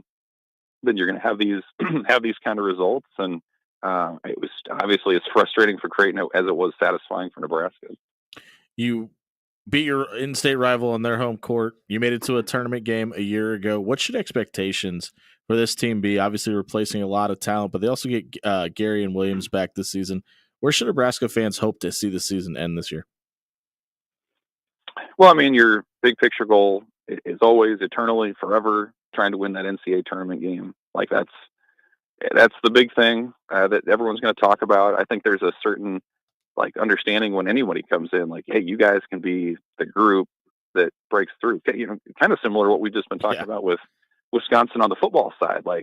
Those guys just finally had that breakthrough moment at a bar that really isn't all that high. And I think that's the case for Nebraska basketball too, is just about everybody's won an NCAA tournament game at some point in men's basketball in their history. And so, hey, here's a bar that you got to clear. But I think as it relates to the Big Ten, the conference is down, in my opinion, from what it's been in recent years. So there's no reason why you can't, if you're Nebraska, try to finish somewhere in the top 4, the top 6, even in an 18-team league. They have an established coach. I think their identity is you're starting to figure that out. You have some established returners, as we talked about, maybe some impact newcomers as well who are settling into roles. So I think, you can absolutely be in that upper middle class in the Big Ten, stay in the bubble conversation or better. You have now a big resume building win that you can point to. And yeah, if you can ever break through and get that win, I think history says when you have a little taste of success, you want some more. And maybe that's the thing that could kickstart the program, but you got to get the first one first, and we'll see if this is the group to do it. Evan, we appreciate the time today. Thank you, my friend. Gary will be back on Monday, and he'd be happy to talk to you about this win, hopefully a Nebraska win over Iowa then too as well. Sounds good. Appreciate it, guys. Take it easy. That's Evan Bland from the Omaha World Herald joining us here on the Gary Sharp Show. Jimmy Allen and John Schreiner in for Gary on his birthday today. We'll be right back. Is this do we have Bigelow next, right? Talk a little more hoops? Yes. Jacob Bigelow is going to join us. He has confirmed that he is alive and breathing and with us. He is excited. Just what I wanted to do. Talk more Nebraska Creighton basketball. We'll talk Jacob Bigelow on the other side of the break. Huskers Illustrated. We come back on 6 and 20 zone.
Telling you what, the bumps today. Takes mediocre. This was a request. The music fantastic. I got you, Don.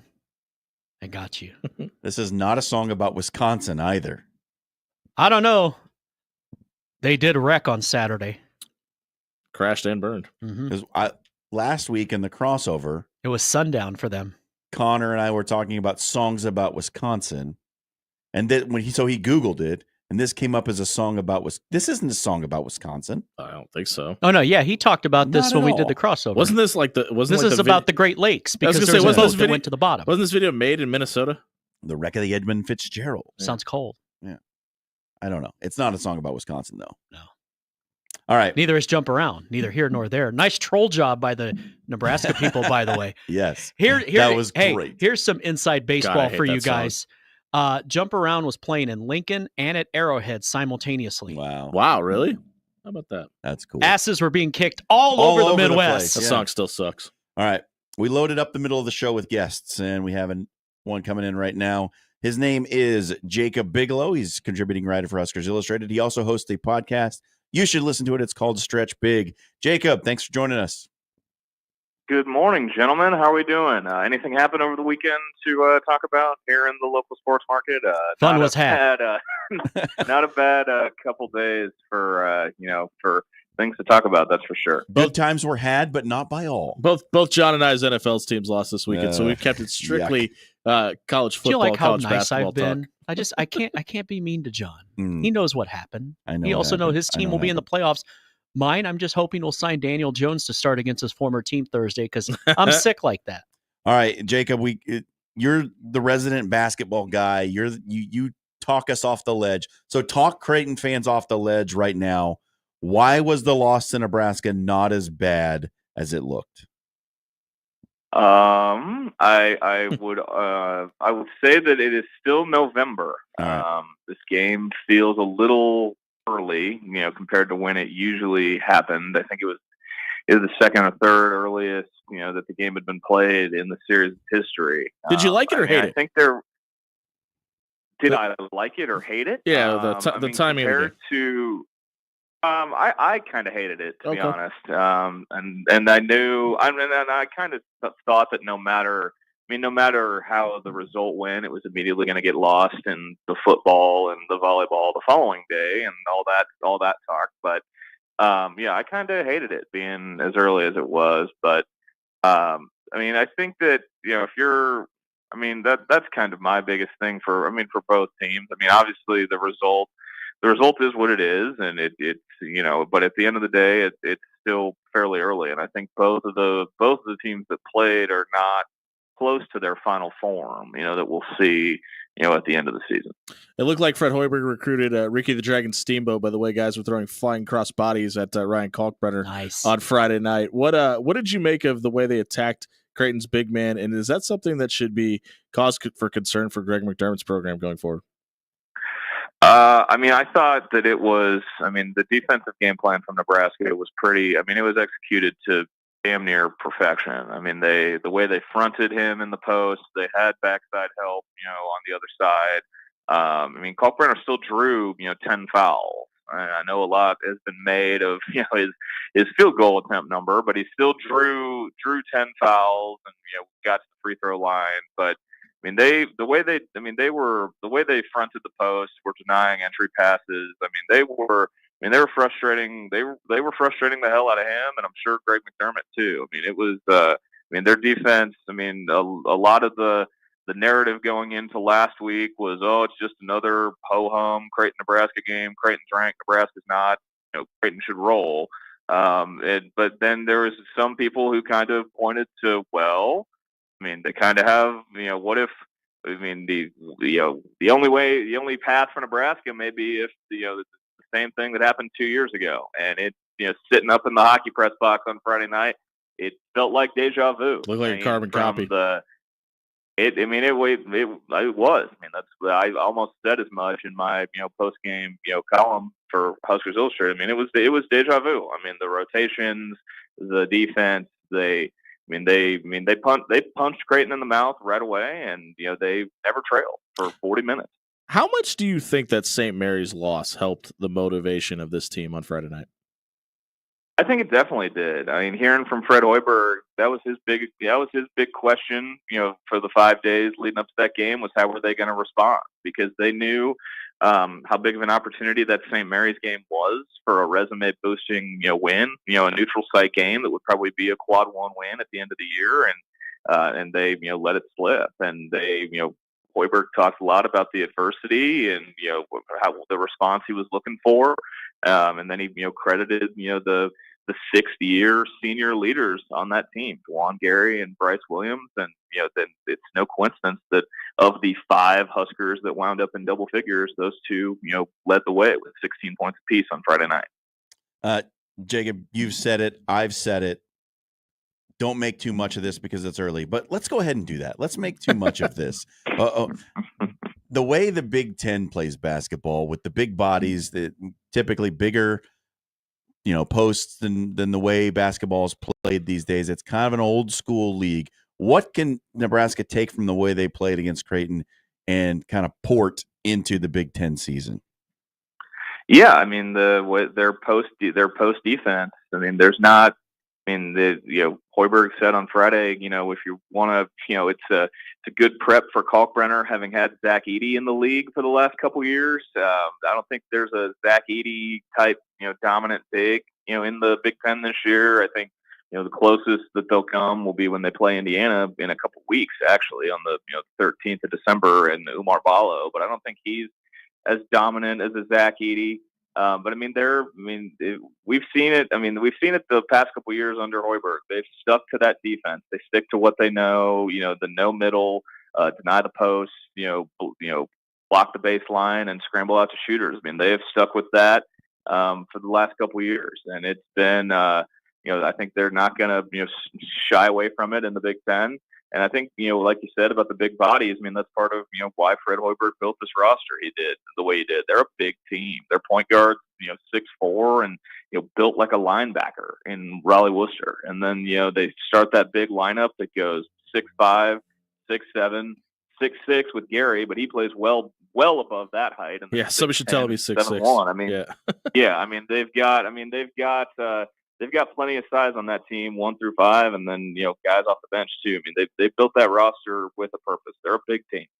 We let you poo-poo on the date of the game, and I agree with you to some degree on that. What about the doubleheader portion of it, with having the women's Creighton and Nebraska teams play before the men, and then capping it off with the men's for a nightcap? Yeah, I thought that was pretty cool. I loved it. I wasn't able to make it over to the women's game, but that game was.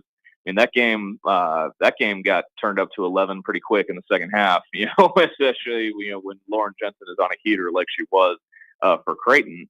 But I thought that was pretty cool, and I know that'd be something that I'd like to see. In the future, obviously, next year both the games will be at PBA. I don't know if they'd want to set that up like a true doubleheader, but I thought that was a pretty cool added aspect on Friday. I kind of felt bad that the women's game kind of got lost in the shuffle, discourse wise. It was a great game. Flow Sports, and it was a great game. I mean, those are two teams with a good deal of talent on both sides, and it wound up being very entertaining basketball. So, but as for the doubleheader, I definitely would like to see that revisited in a future year.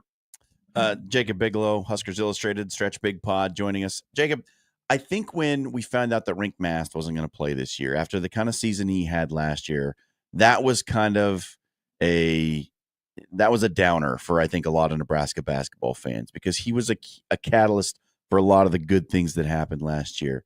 How do you think that Berkay has kind of slotted in as the new face in the middle for Nebraska? These last 2 games from him have been pretty impressive. Because I thought, the first 3, he looked a step slow. It looked a little low energy, but I mean, he brought it against 2, and 2 big steps up in competition, and he brought it up, leveled up on both nights. He looked pretty good, and that's such a key spot in a Fred Hoiberg offense. The playmaking forward. Thinking back to guys like George Niang that he had at Iowa State, not skinny NBA George Niang, chunky George Niang, who was slow. But he, guys like that, that's such an important, role in this Fred Hoiberg offense. I mean, hell, the previous 2 seasons, Nebraska's leading assist guy for the year was their center with Mast and Derek Walker. I don't know if that's how it's going to end up by the end of this year, but I think they're really high on him. They think he can be a legitimate weapon for them going forward, and on a pretty old team, guys that are like a lot of 6th-year, 5th-year guys. He's one of the younger guys as a true sophomore, so they're really high on him going forward, and especially the last 2 games for him. I've liked what I've seen. What's the better aesthetic, a field storming or a court storming? A court storming for sure, because there can be just the space. It's such a confined space. It fills up quicker. I mean, there were a ton of field storms over the weekend too, and then I think a court storm is still. And I'm a basketball guy at heart, so I'm a little biased. But I think that, I think the confined space, maybe even like the lighting helps. Like it's just lit up better. It just looks better for TV than because of how much smaller the space is. But have we lowered the bar too far? Here we go. For a court storming or a field storming? It definitely depends on your perception for sure. When I went down to the field on Saturday, I kind of had that thought. I'm like, are they gonna storm the field? Yeah, I kind of had that thought like in the back of my head, and I was just like, oh hell, no, they are. And that definitely there were 2. I mean, the fact that there were not 1 but 2 field stormings in that stadium this year is pretty. That's pretty wild for me to think about, given what I've seen in that stadium for most of my life.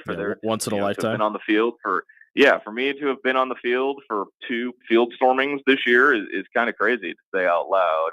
But I mean, it definitely comes down to your perception. I don't really have a strong opinion on it. I mean, I know there are a bunch of kids at that university now who were in 8 years ago, they were in middle school the last time Nebraska made a bowl game. They were, it's been quite a while. I mean, they hadn't made a bowl game since I was a freshman in college. I mean, it's been quite some time. So, I mean, I figured it was going to be a party one way or another, and the party just wound up making its way onto the field. Jacob Bigelow, Huskers Illustrated, Stretch Big Pod. What do you got coming up on the pod, Jacob?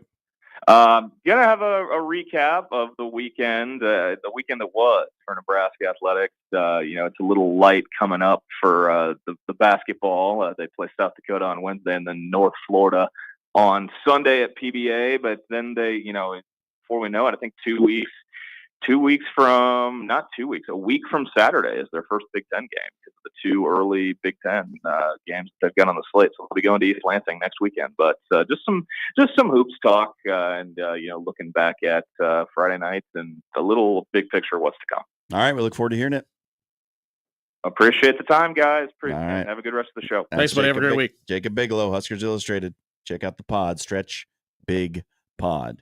All right.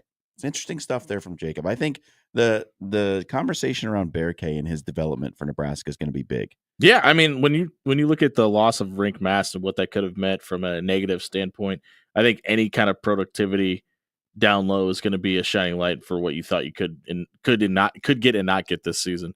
We'll get back to football talk on the other side of the break here. The college football playoff. What does it look like? What should it look like? Is Alabama out with 3 losses? We debate that and a whole lot more here on 1620 The Zone.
Never too early for a little whiskey in the jar on a Monday morning. This week's Zone Deal is to an exciting new restaurant in Omaha, Churco, located at 192nd and Q with an ever-evolving menu. Hey, I know where this is. Churco is a dynamic fine dining experience. With this week's deal, you'll receive two $25 vouchers, a $50 value for just $25. This deal goes on sale this Friday at 9 a.m. All the details at 1620thezone.com. And while you're there, it's the Bowl Game Blowout, $15K giveaway on the Zone.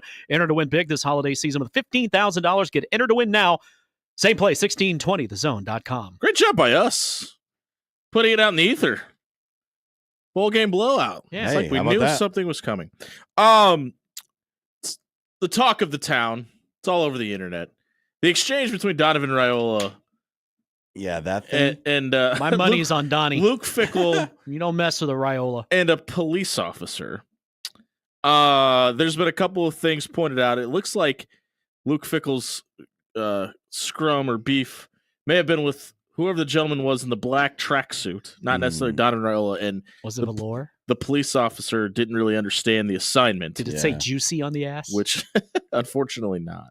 I love the ones that you wear though. Soft. That guy's gonna lose his job, right? The police Who, the officer. cop? Yeah. Yes, but He's a also Wisconsin maybe also Luke Fickell. Yeah. I mean, not this year. Not this year. No, there's no money for buyouts doesn't exist anymore. That's not a thing we're doing. No, yeah, I'm talking about the police officer. Like he snatched him up. He tried to. Yeah, well, yeah. Let me rephrase. He attempted. He made an effort to snatch him up, but Donovan Raiola is a very large. Hats off to the police officer for having the stones to do that. Not the smartest It decision. looked like Donovan Raiola gave him the Ryan laughed at his Gosling face. meme where he looks down he literally laughed in his what face. are you? Who do you think you're touching right now? Back in our youth, Dom, one of my favorite linemen, I would never challenge him. So anybody with that last name, I'd be like, you go on here. Take I my don't play know, sheet. man. So obviously, You're right. You're safe. Might be a little bit of beef there because obviously Donovan's a Wisconsin grad. Sure. May not have had the nicest things to say about the direction of the program. Maybe he said Don't Under think that's Armour what happened. sucks because they were an Adidas school and he was there. But here's the thing, right? Even if something was said, if you're the security officer, you are there to protect the physical security I couldn't believe he left him. of the coach, right? You are not there if he gets his feelings hurt. That's not what you're there to protect. You know who's there to protect his feelings? The 105 players he brought from Madison, Wisconsin. If he's got a problem with something somebody said on the field, then they should have fixed it before the game was over. Yeah, he has no jurisdiction in Lincoln, Nebraska. That doesn't matter. Oh, it He's matters. there That from a legal standpoint, that matters. He's that officer is there to protect the coach from physical threats. Right? He's not you can say whatever you want to him. Although Fickell could be an ass kicker too. Yeah, Luke. He could. That's fine. He's a You hell know, of a honestly, player. that is the thing that surprises me the most about this is that we're talking Luke about this Fickell is a happening badass player. from a Luke Fickell, who's 6'6", by the way. It could carry his own. Like that's the guy who who felt offended by somebody saying something to him walking off the field. By the way, your team got their ass kicked. So anybody that's chirping at you kind of earned the right at that point. You deserved it. And that is my point is even if something was said, that's no reason for a police officer to go over and try to hem somebody up. Well, there is words are words. There is the thought out there that somebody thought apparently someone grabbed a Wisconsin playbook. And that's what they thought Donovan Raiola had in his hands. What are they going to get from it? They're not very good. They already beat you What not to because when do? you look down at it, like Donovan has a clipboard in his hand, he kind of like palms up, like I just got my stuff, man. I work here. See the end of my He's a jacket. trapper keeper, I man. work here, yeah. So I think maybe he felt like that Nebraska's offense had their defensive playbook. But that's the only if he said something, this is way out of line. If you think he took something from you, I guess I can kind of see that. Steve. Yeah, and who is this Lisa Frank? Does he work for you? We don't. Where's know. Connor Stallions? We don't know the whole story. We probably won't ever get it. Oh, he's getting asked about this, right? He should Fickell? be Fickell. Fickell. I wouldn't want to be Raiola, the media Rule. member who asked Fickell that today. Oh, you have to ask him this question. I maybe ask him, hey, you planning on doing the winning thing anytime soon? I mean, because why did your police officer, your personal escort, try to arrest one of the Nebraska assistant coaches? Like the look, what happened? The look on Donovan's face when he turns around, it's just it's the Ryan Gosling meme. It is the best response Did you could say have had. something, Like, Sugar? like he had the no way. There's no way this is happening. Because I mean, even the exchange itself looked polite. Donovan gave him a thumbs up and looked like he said good game. I'm not a lip reader. I'm not going to pretend to be, but there are people on, and I've been accused of being on weird sites on the internet, but there are people on the internet that think that there may have been a thought that Donovan Raiola may have grabbed something off the Wisconsin sideline. I mean, here's the other thing. Maybe Donovan Raiola said good game, and that's what Luke Fickell got offended by because it was not a good game. It should have been it was offensive if that's what he said. It was a bad game. Also a very incorrect statement. You will not lie to my face that way. Perhaps he said, hey, did you see CU's getting their ass kicked? They are. They were. Put it up on the big that. Board. Maybe that's what it was. Fickell was like, "Hey, can we get the Colorado game up on the big Lee board?" Sterling took Kansas, so I took Kansas. Yeah. Hey, thanks, Lee, for the free bet. By the way, it's a bad look either way. I mean, we don't know exactly what happened, but boy, started this segment off talking about people losing their jobs. Somebody that did that is Daniel Jones. He did. He's currently unemployed. Does he get a job before the end of the season? Because there's a need for backup quarterbacks in the NFL right now. Yeah, I think he probably lands somewhere. The Cowboys need to sign him. I just want that story. There's no way that happens. That's a god-awful game. No, Rush played well. Well, he played well. There's the first for everything. Yeah, but regular Tom Sawyer. I just mean the thing about Daniel Jones is like everybody hates on him. Everybody hates on that guy. Jared Malik Neighbors said it wasn't his fault. Yeah, and this is what I'm wondering. Like, he's shown flashes at times of being like enough to get the Giants to pay him a boatload of money. Good enough to win games. He's obviously pretty athletic. At least two of them, anyway. Two they were. Does his career in New York remind you of anyone? Because it kind of feels like a Sam Darnold. Oh, I was gonna say it kind of has like the Baker Mayfield feel to it, where you see something there in small spaces that could be something, but you don't know if it ever could amount to it. Obviously, Baker's doing much better.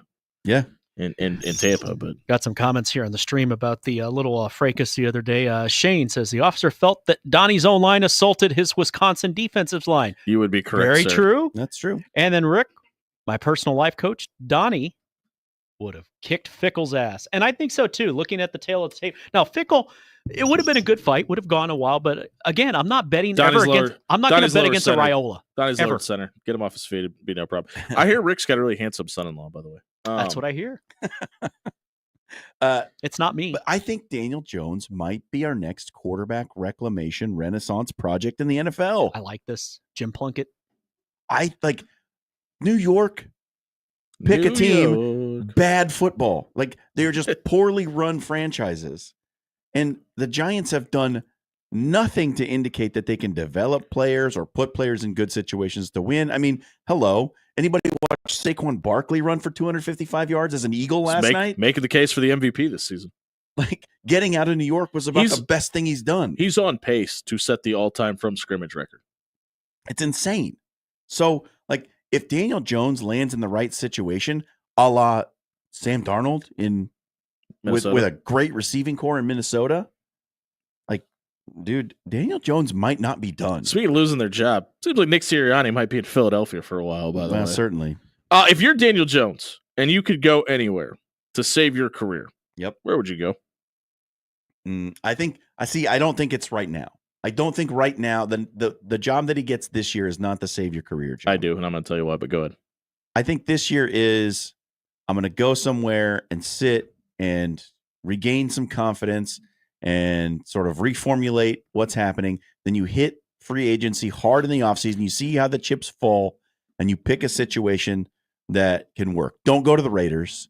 Yeah. Don't do that. Gardner Minshew out for the season. Don't do that.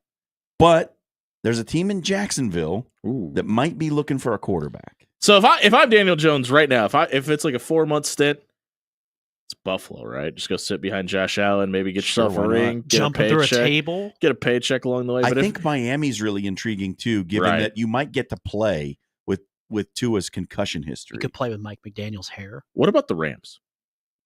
playing for Sean McVay. You probably got one more year behind Matthew Stafford. You get a year under your belt to get the system learned. You get one of the top 5 play callers in the NFL. Yep. You got a lot of young talent you could build around out there on the offensive side. You got Puka Nacua to grow with, and you're going to get handed the reins eventually because Matthew Stafford can't play forever. It's not a bad idea. The only thing I'm worried about is that the Rams may be entering rebuild territory. Yeah, that's good. Well, because, I mean, obviously Cooper Kupp's at the end of his shelf life. What about your Niners? Brock's hurt. Starting to, well, no. You need a good backup. I'm talking about long-term. I am too. Make yourself an NFL long-term quarterback that gets paid a ton of money and give yourself a chance to win a ring. I think Miami's a really good spot. I think these are like all good Miami's spaces. got a ton of offensive weapons. I don't know if he's got. You can make yourself look the arm strength. really good in Miami. Tua could get knocked silly on any play. He's snowflake the Dolphin. That offense looked amazing on Sunday. Playing the Patriots will do that. I hesitate to go somewhere where you have a younger quarterback that does well when he's in. Yep. Because it's not a guarantee you're going to get into the game. True. And since he's Mike McDaniel's guy, they're not benching him for Daniel Jones. So they're not benching him. But football may bench him for him. You're relying on him to get injured, which he's been known to do a time it's like or two. Joel Embiid. Just give it a few days, and look at that. For Leonard, for me, if I'm him, I'm telling my agent, call LA, send me out there. I'll sit for a year. Idea. I don't want 300-pound men falling on me every Sunday for a year. I'll take that off. I'll let my body heal. I'll let my mind heal. Take it some California sun rays, get a nice paycheck, and then be slinging the rock for Sean McVay. I'd be like, are the Dodgers hiring? It's not a bad idea. I think it could work either way. I'm not ready to throw Daniel Jones in the trash can just yet. After some of the renaissances we've seen out of quarterbacks in the NFL, I don't know if I am either. It's just like, I mean, there are certain guys you can see, you watch them play, and you're like, nope, doesn't have it. This is not the guy. It's not going to work. Zach Wilson. Like, does anyone have any? I thought that when he was in college. Designs that guy could be a reclamation? No, I don't think so. But that seems like a personality thing. Daniel Jones is a guy, like, if you get him in the right situation, I think he could be all right. New York. Yeah, that hasn't worked out for anybody. I mean, if they could ruin Aaron Rodgers. Oof. I think Aaron Rodgers ruined Aaron Rodgers, but I'm with you. Since you brought it up, I mean, they're talking about potentially shutting him down so they don't have to pay him injury money. Why wouldn't you? Just tell him to go. You're paying him anyway. If he gets hurt, you got to pay him more. Like, I'd trade him to the Raiders for a bag of chips. He ain't going. That smells a lot like retirement. He says he wants to play next year, though. Yeah, so let's find you a place. Well, all right. Of course he does, because he wants that paycheck. Like, if you're the Jets, do you really want him coming back? The Toronto Argonauts can always use. They were talking about benching him after week 4. Like, the franchise clearly doesn't love him. You got your head coach fired, whether you want to admit it or not. You got your GM fired, whether you want to admit it or not. They've given him the LeBron James effect. Gross. With winning 1 Super Bowl. And granted, he's had a couple MVPs, and I've been on record as saying in his prime, I think he was the greatest arm talent we've ever seen. But he's north of 40 years old. And he's not Tom Brady. It's not going well. Neither are we. That's for sure. And neither. And honestly, at this point, happy birthday. I've got much better hair. What do the Jets have to lose? What do you? It isn't games. They've been doing that. Yeah, I mean, 3-4 years of rebuilding that you could do without him. You bench him. You might end up with the number 1 overall pick. Oh, I thought you meant like to keep him. I was like, I don't get why you would. No, want I'm that. saying like sitting him down. Like what are the downsides at this point? Travis Hunter just cringed for a second when he heard. I felt something. Yeah, if the Jets have the number 1 pick, it's not Travis Hunter. Oh, it is the Jets. It'll be Tony Mandrich, Ryan Leaf, Michael Olowokandi. Like the New York Jets are where quarterbacks go to die. A lot of them nod. Sorry, Adrian. I mean, I don't know. Like, I didn't love the move when they made it. I didn't think it was a very good fit. I guess I get it because you have a defensive-minded head coach. You hire a quarterback that you feel like you could plug and play, and he can run his own system and kind of do things his own way. And you brought in a coordinator that's familiar and working with him. But you're paying a ton of money, and you got to bring all of his friends with him because he made sure he got that deal worked in there too. And you got a bunch of aging players, and now your roster's set back 2 or 3 years. You got to get probably into a 5-year rebuild. And by the way, you've sucked for 20 years anyway. So the proof of the pudding is always in the eating, and the Jets have not eaten very much. I do like eating. I think they need to find like an offensive centric coach that can get some pieces if they're going to keep him. Because, dude, like, they have so many good offensive weapons. Like, Breece Hall, he's really good. Is tremendous. Yeah. Garrett Wilson is tremendous. Looked like he was going to be a top 5 wide receiver in the NFL before Aaron Rodgers showed up. I don't know how they have screwed this up so badly. And, well, yes, I do. They brought in Aaron Rodgers. So that's exactly it. The other 2 quarterbacks I wanted to mention, like, we talked a lot on our show about Jaden Daniels and how good he was early. Yeah. Does it feel like he's hitting a rookie wall? Yeah, yes, but you knew it was coming, right? Like, it happens to everybody. It happened to Ben Roethlisberger. Anybody that has this hot of a start, they eventually find that crescendo. And when you have that kind of boom or bust skill set that he does, it's granted, it's more boom than bust usually, but it's going to happen. And we talked so much earlier about the Nebraska effect and being lost in the moment. Like, you've got to find a way, if you're this Washington coaching staff, to keep positive vibes around him. Because, I mean, he went 25-38 for 275 yards through two touchdowns. Yeah, he threw the pick, but he put you in a spot to win the game. But probably should have won the game. A lot of the good things he was doing early involved him running as well. And since the rib injury, like, his mobility has been limited. And his deep ball has been limited. Different. And then you have, like, you have to say it, the Cliff Kingsbury effect, where in the first half of the seasons, his offenses look like juggernauts, and in the second halves, they look like kitty cats. And it usually has a lot to do with running bracket coverage against a running quarterback. And I don't know. He was the golden child in the first half of the season, and like this is why we were having this conversation 2 weeks But Washington's defense has not been good all season. And again, and I was just about to say, if you give that defense a pulse, they probably beat the Cowboys on Sunday. We're not even having this conversation. But we had this conversation 2 weeks ago. We were talking about, should Chicago have hired Cliff Kingsbury to partner up with Caleb Williams? And everybody was like, well, look what's happening with Jaden Daniels. It's like, okay, it's not the same thing. Like, just because he's a good coordinator with a completely different skill set at quarterback does not mean that you're going to have the exact same effect of what he was in college in the NFL. It's apples to rhinoceros. It's not the same thing. And last year was C.J. Stroud, right? Who was the golden child rookie quarterback. What's happened to this guy? Like, 2 more picks on Sunday. He's now thrown 9 interceptions this season. He threw 5 all of last year. Like, the sophomore slump is real. Yeah. Sometimes. First of all, just that game as a whole. What the hell happened in that game? Like, how did they not beat Tennessee by 40 points? Are you worried about C.J. Stroud? Not at all. Not at all. And here's why. To answer your question and what I just said, it was the running game. Like, he had a really good running game a year ago. He had he was a dynamic week ago because Joe Mixon went for a hat trick. They couldn't run the ball on Sunday, and there isn't a quarterback in the world. I don't care if it's Tom Brady or Zach Wilson. If you don't have a run game to complement what you're doing, it's not going to work. That's why they got trapped in a box. Yeah, I don't know. It seems like he's pressing a little bit this year, like trying to force the ball into some spots where he wasn't a year ago. Is it the Stephon Diggs effect? He was almost poisoning the locker room. Is more this the problem? Trusting his eyes than he is this season. Yeah, and that's kind of what happens, right? And I think that's why we see a lot of the sophomore slumps that we see, because they increase the playbook. Okay, we're adding some things in. All right, you got to think a little bit more. Yep. You also have new weapons every single year. It's I said it tongue in cheek, but Stephon Diggs has been thrown into the equation. Tank Dell is kind of still coming back from injury, so there's still a lot of pieces moving. It's not necessarily just on the quarterback. There's a lot that goes along with it too. Yeah, and there's a lot of interesting decisions to be made at the quarterback spot as we head down the stretch and into the offseason in the NFL. And there's going to be some moving pieces. I want to stick with that. Speaking of the moving pieces, is Shedeur Sanders still a first-round pick in your eyes?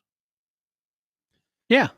Yeah, and he did some nice things. I like where he got upended. He's really good at falling down. I couldn't resist. He has the requisite amount of physical talent that you need to be a first-round pick at quarterback. Now, he's another guy who I think needs the right situation. Yes.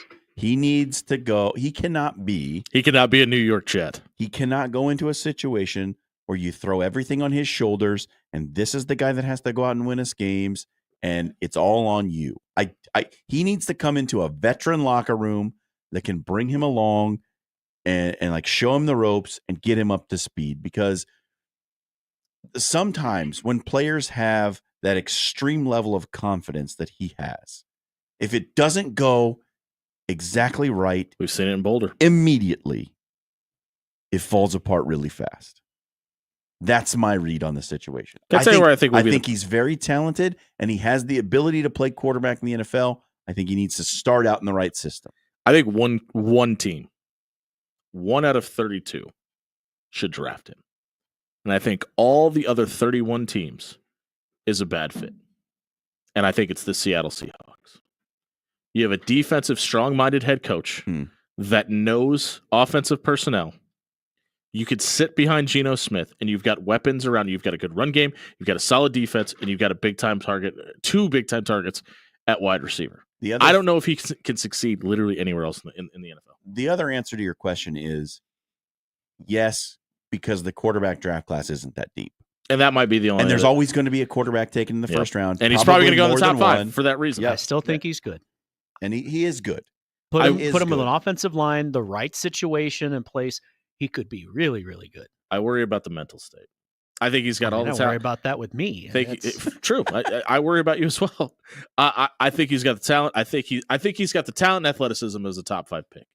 I worry about what it looks like outside of the system that he's played in for 5 years. He reminds me a lot of Baker Mayfield. Extremely confident, totally into himself. And I think Baker didn't succeed in certain situations for everything I just mentioned. Exactly. He's had to go undergo a reclamation project, which has been successful to his credit. I miss the Home Depot commercials. Oh, no more insurance commercials either. Baker living at the stadium in Cleveland. It was good. It was good stuff. This is the Gary Sharp Show. Jimmy Allen, John Schreiner sitting in for Gary today on his birthday. He will be back tomorrow. For anybody that did miss him, feel free to wish him a happy birthday when he gets in tomorrow, or at Gary Sharp 1620 on Twitter.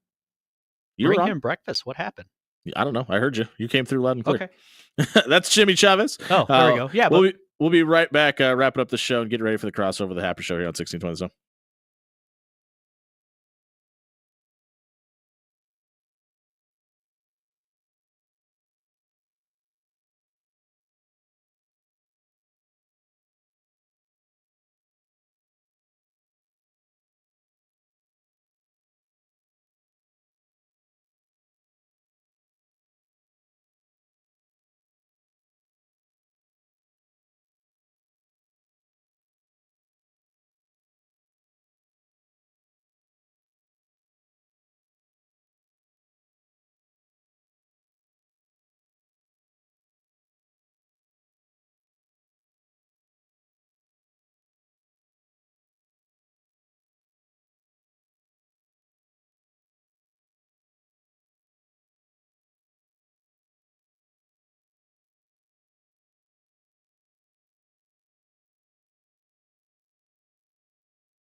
Putting a bow on a Monday show on 1620 The Zone. Jimmy Allen, John Schreiner in for Gary Sharp today. Jimmy Chavez playing nothing but the hits.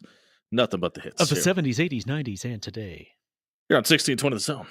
Music is better than AM. That's what I said. Do we have to get 2 breaks in before the top, Jimmy? No, this is it. This is the last segment. All right. Some call this Okay. the last of the Mohican. So what? A little peek behind the curtain. What time are we out? 57? 56. 56. Okay. All right.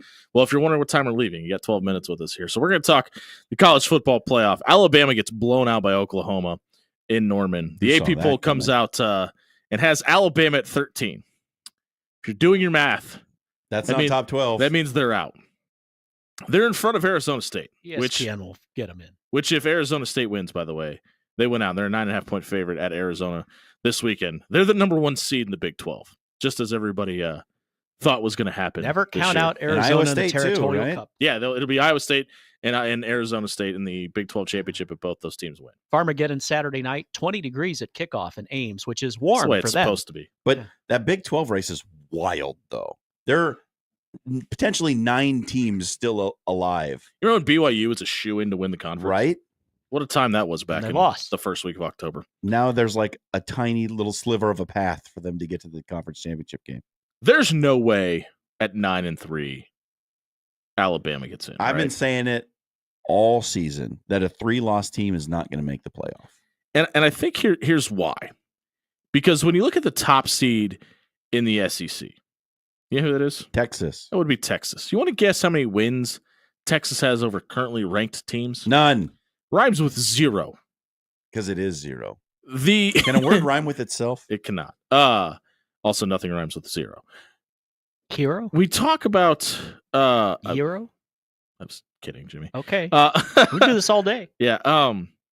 When we talk about the dominance of the SEC, right? It's really hard to have that mentality in a year where your top seed doesn't have a win over a quality opponent, correct? Like I'll give it to you over the last decade or two. I don't know if I'm hearing it this The season. argument from the SEC, though, it has Matters always more. been that, well, our teams have losses because our conference is so tough. We beat up on each other. And, like, okay. Tell that I to can- Mississippi State. I can give you some of that. Like, yes, it's a quality conference. The Big Ten's a quality conference, too. Right? Like, it's good. They beat up on each other as well. This is not a vintage season for the SEC, primarily because, as you just mentioned, Alabama's down. Here's my biggest problem with everything we just talked about. Alabama's sitting at 13. South Carolina is sitting at 16. And there isn't anybody that is saying, well, the Gamecocks have a shot. And schedule matters. And obviously, South Carolina has lost LSU, who's down this year, and they've lost Ole Miss, who a lot of people have as one of the top power ranking teams in the country. And they've lost to the aforementioned Alabama. But they did beat Texas A&M, who's obviously a top 15 team. And if Texas A&M beats Texas, they're in the conference title game. Yeah, and by the way, they've handled business against the majority. They beat that same Oklahoma team that just beat Alabama by 4 touchdowns. But not one person would give them the nod if even all the stars aligned and everybody in front of them lost, and South Carolina won on Saturday. They're not going to the college football playoff with the same exact record for an Alabama team who I bet you finds their way into this conference champion into the college football. They're playoff. not making it. Alabama's not getting in. A 3-loss non-conference champion will not make the college football playoff. You want to put a wager on that? You guys should. What do you want to bet on it? Dan will make sure. I'll buy you lunch. Yeah. You put lunch on it? I think a 3-loss team. I'm not saying it's necessarily going to be Alabama, but I think a 3-loss team will find The their way only into the one playoff. that would have a shot It's Alabama. is not Alabama. It's Georgia. If Georgia were to lose in the conference title game to Texas or Texas A&M, they would find a way to put the Dogs as the 12 seed. And they would run the table. I don't think that's going to happen because I think Georgia's going to win the conference title game. Yeah. Over either Texas or Texas A&M because Georgia's in. There's no scenario where Georgia's out, even though they're going to be the 2 in either scenario. Because they're the 6th seed now, or the ranked number 6. They're not the 6th seed. I'm with you. I don't think there's any way they're out.